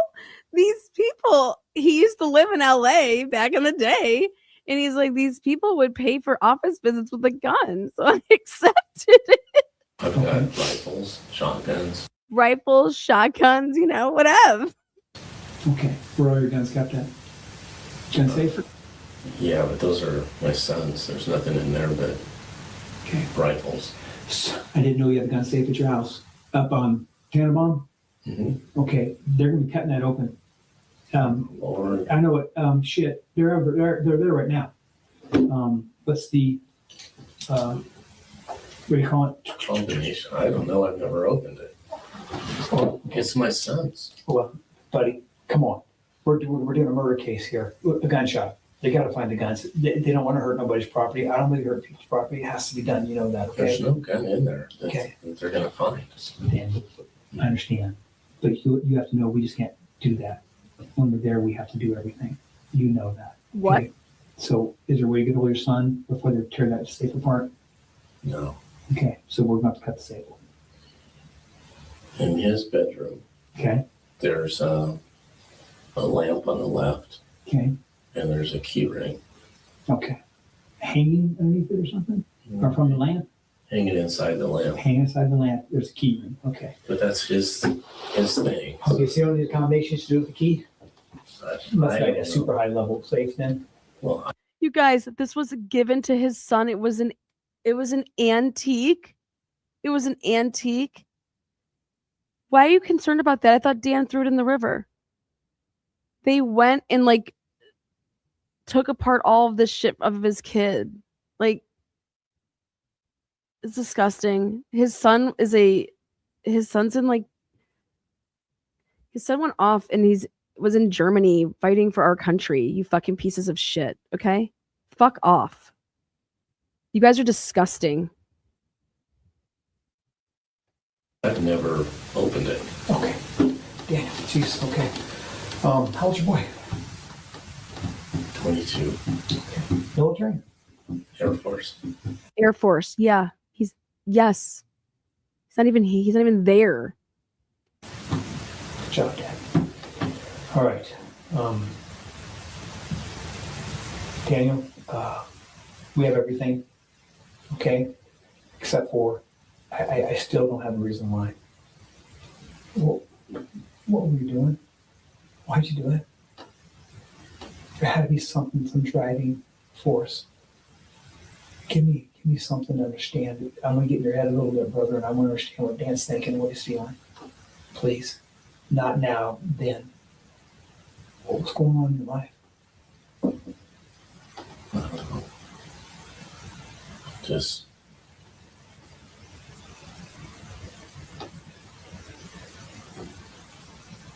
I didn't even know him. I know. Dan. I mean, I didn't even know him. He doesn't know what to say. He doesn't know what to say. And this is what Dr. Leo hard pressed on and showed, that everything was fed to him. He doesn't know the facts of the case. And none of the facts that he actually ends up even saying that was fed aren't even right. There's people in that coffee shop on the other side of that window looking the other way. You don't know them either. Are they in danger?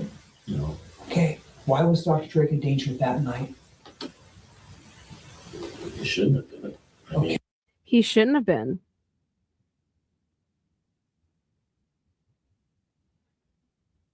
He shouldn't have been. it was Why, man? Please. an accident. I know. I know. It was an accident.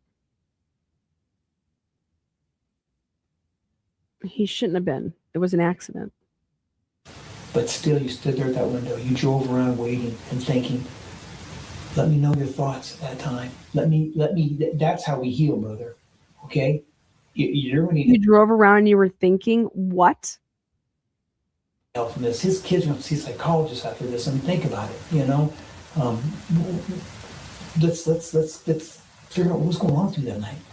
And honestly, Dan, you're going to be on my streets again someday. You get that? Yeah, you will. Yes, you will.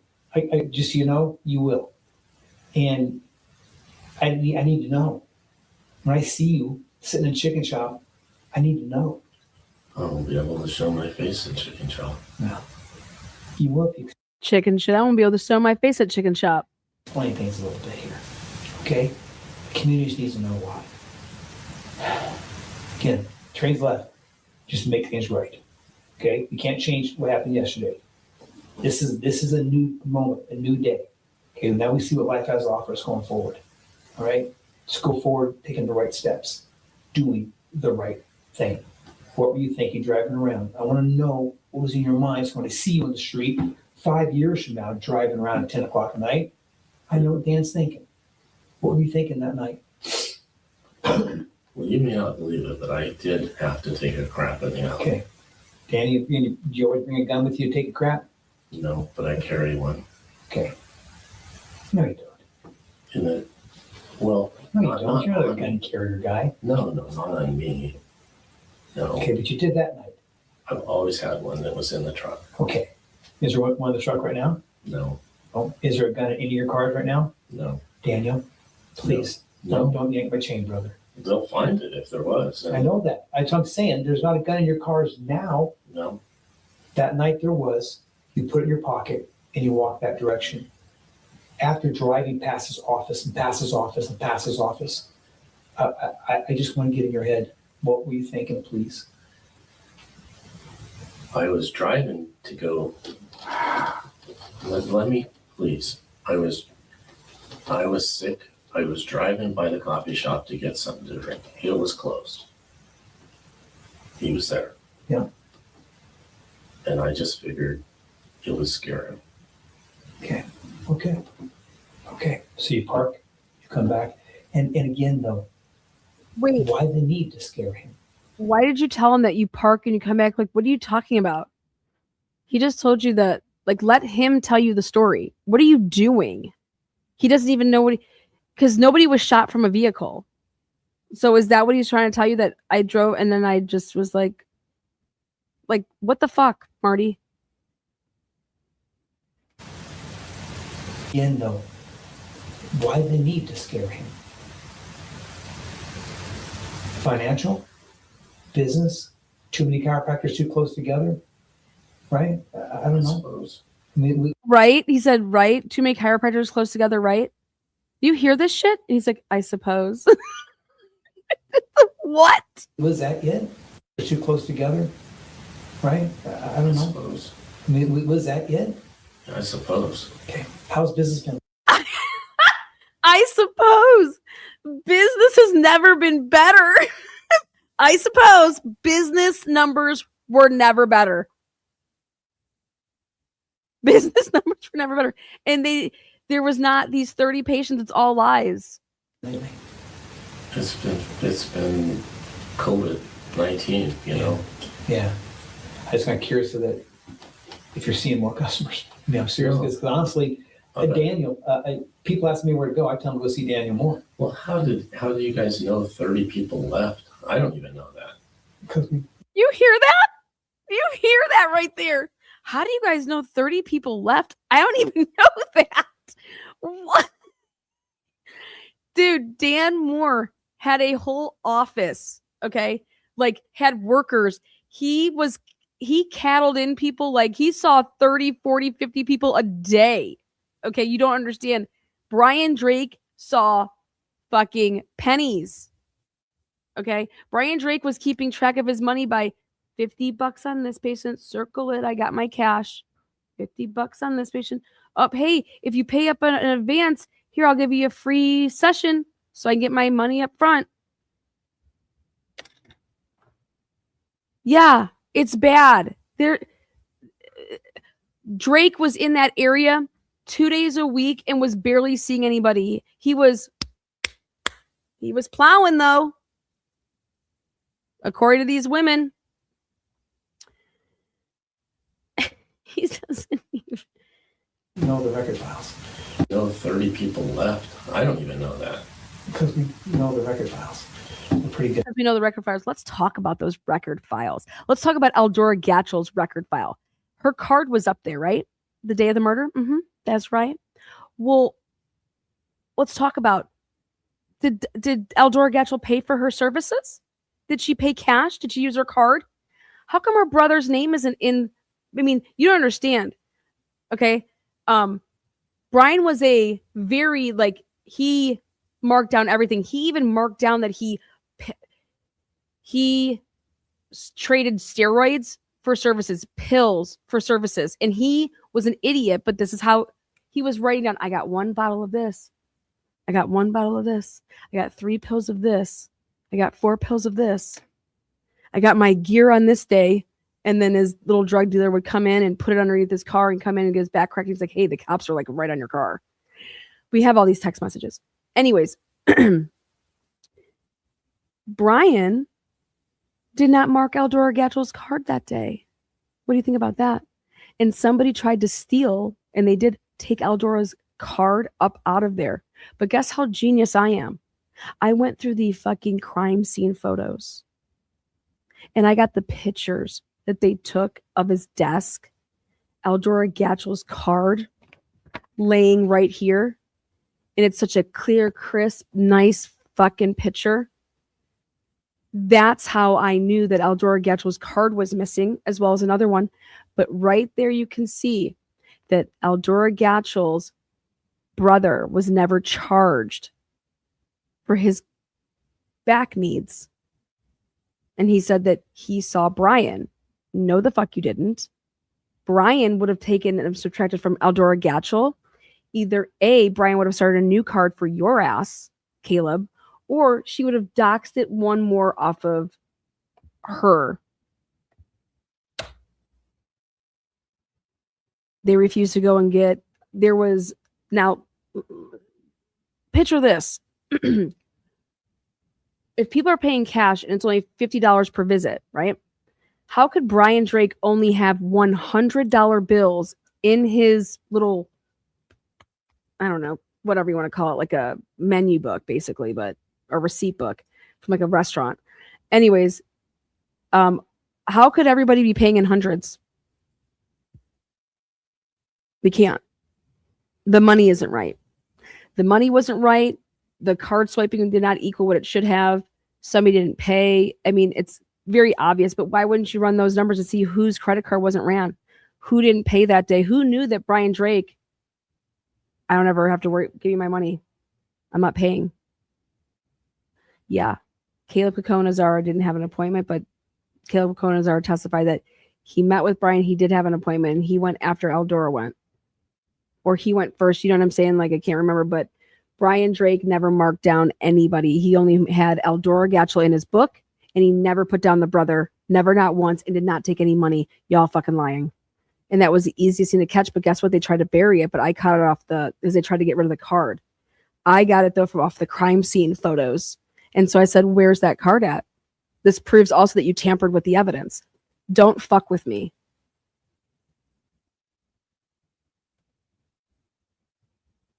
Dan Moore is innocent. And Dan Moore and Karen Moore's life have been ruined. And now the $15 million judgment wasn't enough. That she is asking the public, so that's why I'm here, to give hints and links and all this crazy shit to the Idaho, people, so that Dan Moore can get arrested and be charged and have a criminal trial to get her husband's killer off the street. We're pretty good at what we do. Well, I know you're good, but it's like, I mean, again, and there's discoveries we don't want to make. There's things, this is not, again, I'm trying to get across, this is not, I'm not breaking up the Mexican cartel here. I've got a good man I've known for 20 plus years. What? Not, again, I'm trying to get across, this is not. Listen to that. What? Listen to that. Discoveries we don't want to make. There's things, this is not, again, I'm trying to get across, this is not, I'm not breaking up the Mexican cartel here. I've got a good man I've known for 20 plus years who made a mistake. And somebody died, a father died, a husband died, a best friend died. Right? mm-hmm. Okay. Everybody's got to live this the rest of their life. Okay. As do you. Right? Okay. I don't understand why you need to scare him. It doesn't make sense to me. I thought you had it figured out. I thought you guys already knew why. What's the motive? Does it make sense to me, right? Right there. Because none of it's accurate. There is no motive here. I just figured he'd leave. He wasn't there very often. Yep. I just figured he'd leave. He wasn't there very often.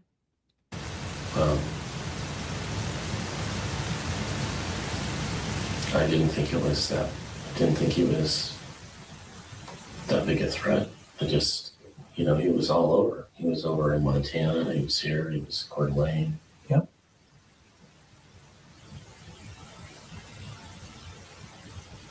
So I just thought it'd scare him and he'd stay at the other places.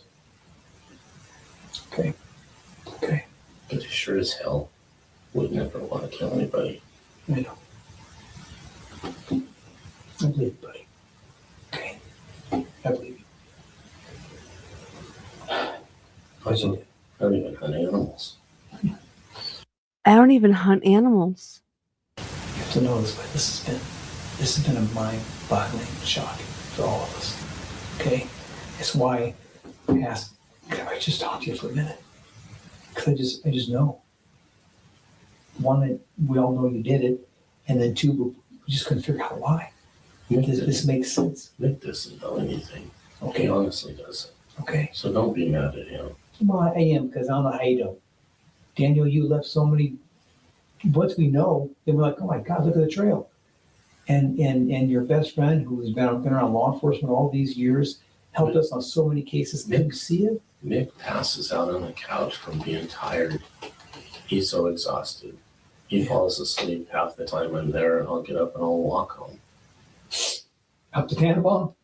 Yeah. Wow. I did last night. He was sound asleep, so I walked. Okay. So, I'm going to ask more time about the gun. You promise I'm not going to risk somebody's life here. This is going to be right off on the boat dock, straight out. Mm-hmm. Okay. You think it's a 357, but you're not sure. I am not sure. Who loaded it for you? Who loaded it for you? What? Who loaded it for you? What? Listen to that. He's trying to cover up that shit too. Who loaded it for you? Wait, what are you talking about? Who loaded the gun for me? What? It was loaded. I don't know. It was loaded. I don't know. Oh my God. I tell you what, it had to come from a box of rounds. Where the box of rounds at? That would help. That's actually really good. Where's that at? Same place. Same place. He threw a box. He threw a fucking gun and threw a box of ammo in the fucking river. What? You threw it in the river? Yeah. Now you're just making fun of me. No, I'm not. Why would Daniel, come on. Why would you even think of doing that?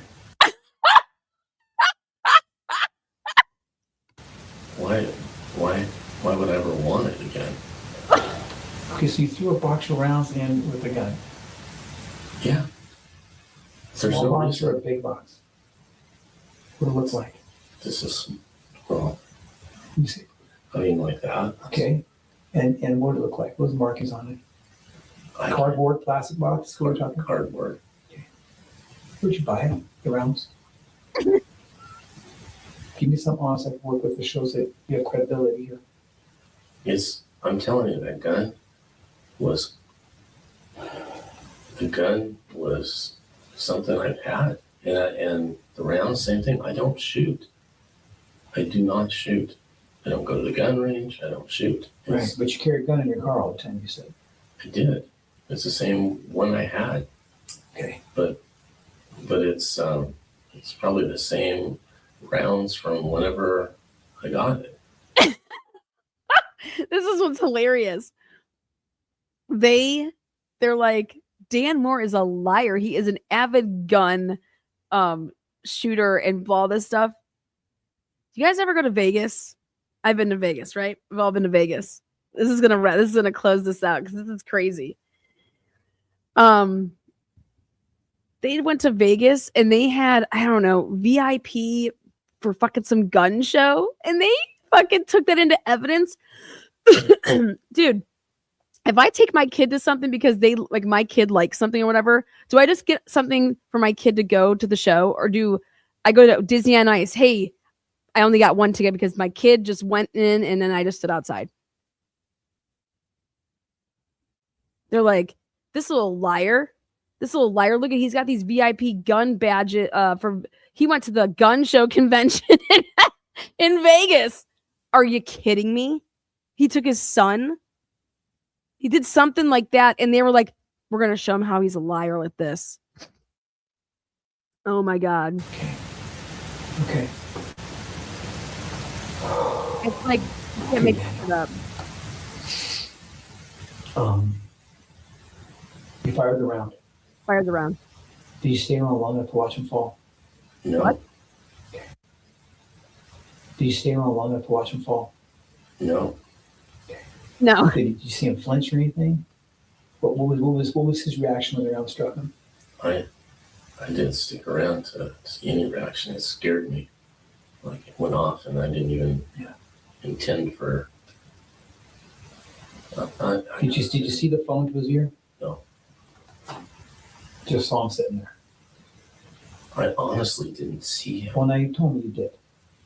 You told me twice now. You said that the first time you said you walked up to him, the first time you walked through the store, you said you saw him sitting there. You did. And then you said when you drove through and the coffee place was closed, you saw that he was there. The lights were on. The lights were on and the blinds were drawn. Right. That's. Eldora Gatchel said the blinds were open when she left, just so you guys know. That's it. Okay. Well, I want you to know that pictures are taken, right? Yep. And so we have pictures that evening. And same as I stood there, I stood where you stood, but well, there's the window. Mm-hmm. Do me a favor, stand, if you would mind.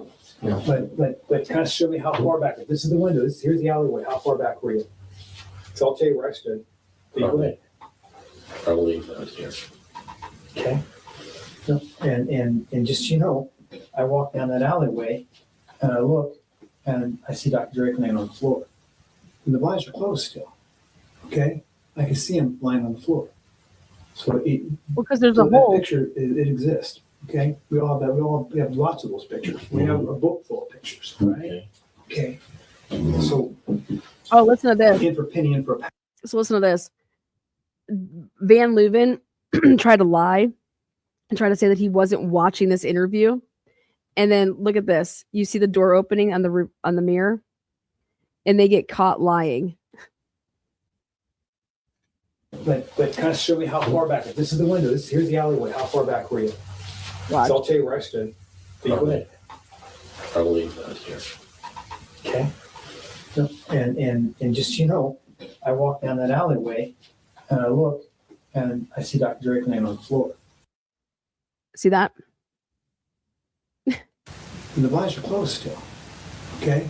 I can see him See this next lying on one? the floor. See? That's Mac. Right there. See that beard right there? That's Detective McClellan, and I fucking gotcha. Thank you so much for posting this, Jennifer. I'm telling you right here, Jennifer trolled all of these guys. Jennifer took this clip. Jennifer Drake took this clip for a reason. Right there, that's McClellan. That's Mac, Detective Mac. He's involved. Oh my God. Jennifer Drake took this clip for a reason and put it out there. Jennifer Drake wants to take everybody down. Looks like maybe she's like, I don't care if I go down. I didn't get any money out of this, or my kids are already all set. Let's go. I'm ready. I want my day. You know, something's going on, but for this to be the clip that she posted and not all of it blows my mind. But right there, the guy with the goatee, yeah, what's he doing? They're not supposed to have anything to do with this case. This was Idaho State Police.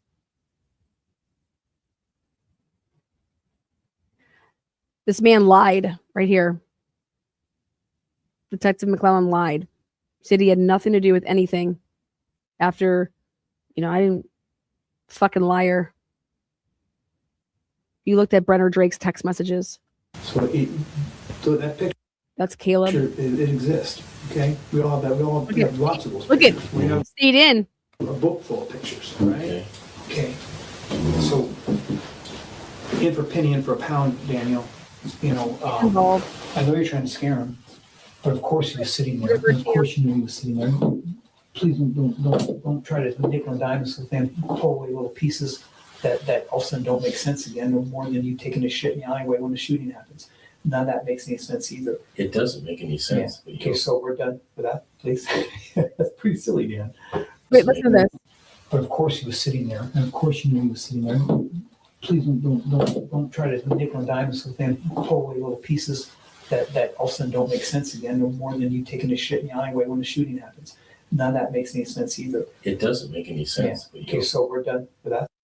He's like telling him we're done with that. Like, he's like, I took a shit. I was shitting my pants and I had to pull my pants down and I took a shit. I don't understand what you guys are. Why would I ever tell you that? You know how embarrassing that is? Please. That's pretty silly, Dan. Please. Okay. Don't convolute this thing. You're an honest person. Look at him. Look at who's this guy with the hat on? With the glasses right there. And they're like, oh my God, this motherfucker is over here confessing to this shit. We did all this shit. He's fucking in here confessing. You got to be kidding me. You got to come in here and see this shit. You're not going to believe this. Get in here. These men are sick as fuck. They know that he didn't do this. There's no, you don't have to cover a story when it's an honest story. Look at your beard. I got your little fucking goatee. You little fat fucking piece of shit. You didn't realize, McClellan, Mac, that your fucking phone is all up in that geofence, did you, boy? It's all up in those cell tower dumps, did you, boy? You didn't know that, huh? Good old boy. Get in line, good old boy. You and Caleb Watts. Yeah. I'm waiting for you guys to pull the trigger and for this to go to criminal court. Come on, do it. Come on, Jen. Let's go. Okay. Well, you're going to find if you go do a DNA test that I shit in the alley. Okay. But He said, go do a DNA test and you're going to find out that I shit in the alley. not in your office. No. You ever contemplated suicide, Dan? No. No, and I don't know what happened there. Daniel, I honestly, I don't think it's such a bad thing. What the fuck? Wait, why didn't you play the rest of this, Jen? This fucking ridiculous story that he fucking tried to gas himself for fucking commit suicide after he was so, I was so guilty, or I felt so guilty about killing Drake. But she only wants to play this 28 minutes and 10 seconds. But look right here. We got Detective Mac. I don't know what happened there. Jennifer Drake wants attention on all this shit. Come on, let's go, you little pedos. Come on. Let's fuck around. You guys want to talk about what type of town you guys have, your little secrets, how you fuck little kids. Let's talk about it. You sick fucks. Daniel, honestly, I don't think it's such a bad thing. I'm telling you right now, I understand. I am not so sure I would have done the same. Because you know what would happen? Your wife would have done insurance payoff, right? Could have been an accidental death. If I, Look at how she wants it to end. Convolute this thing. you're good. An honest person, there's no have Look at her. story when it's an honest story. Okay. Well, you're gonna find if you go do a DNA test that I shit in the alley. Okay, but not in your office. No. You ever contemplated suicide? He lost his keys, you fucking dumbass, and y'all knew that. He couldn't get into his office, right? That's why when he went up there, you fucking dumbasses, he couldn't get in. He burnt his keys when he was moving boxes into his new house that he told you about. He didn't realize he dropped him in the fire and found him fucking like a week or two later. He didn't realize that he had dropped, when you're moving boxes, he dropped his keys into a fucking burning bush. He was moving into his brand new home. You sick bastards. Man. No. And so he couldn't, and he fucking had diarrhea and he shit, so he had pulled down his pants and shit in the fucking, where the mulch is behind his fucking office in that little alley. He's not lying. He told you guys to go dig it up. Go find, you're going to see DNA of his down there. No. You think he just made that up?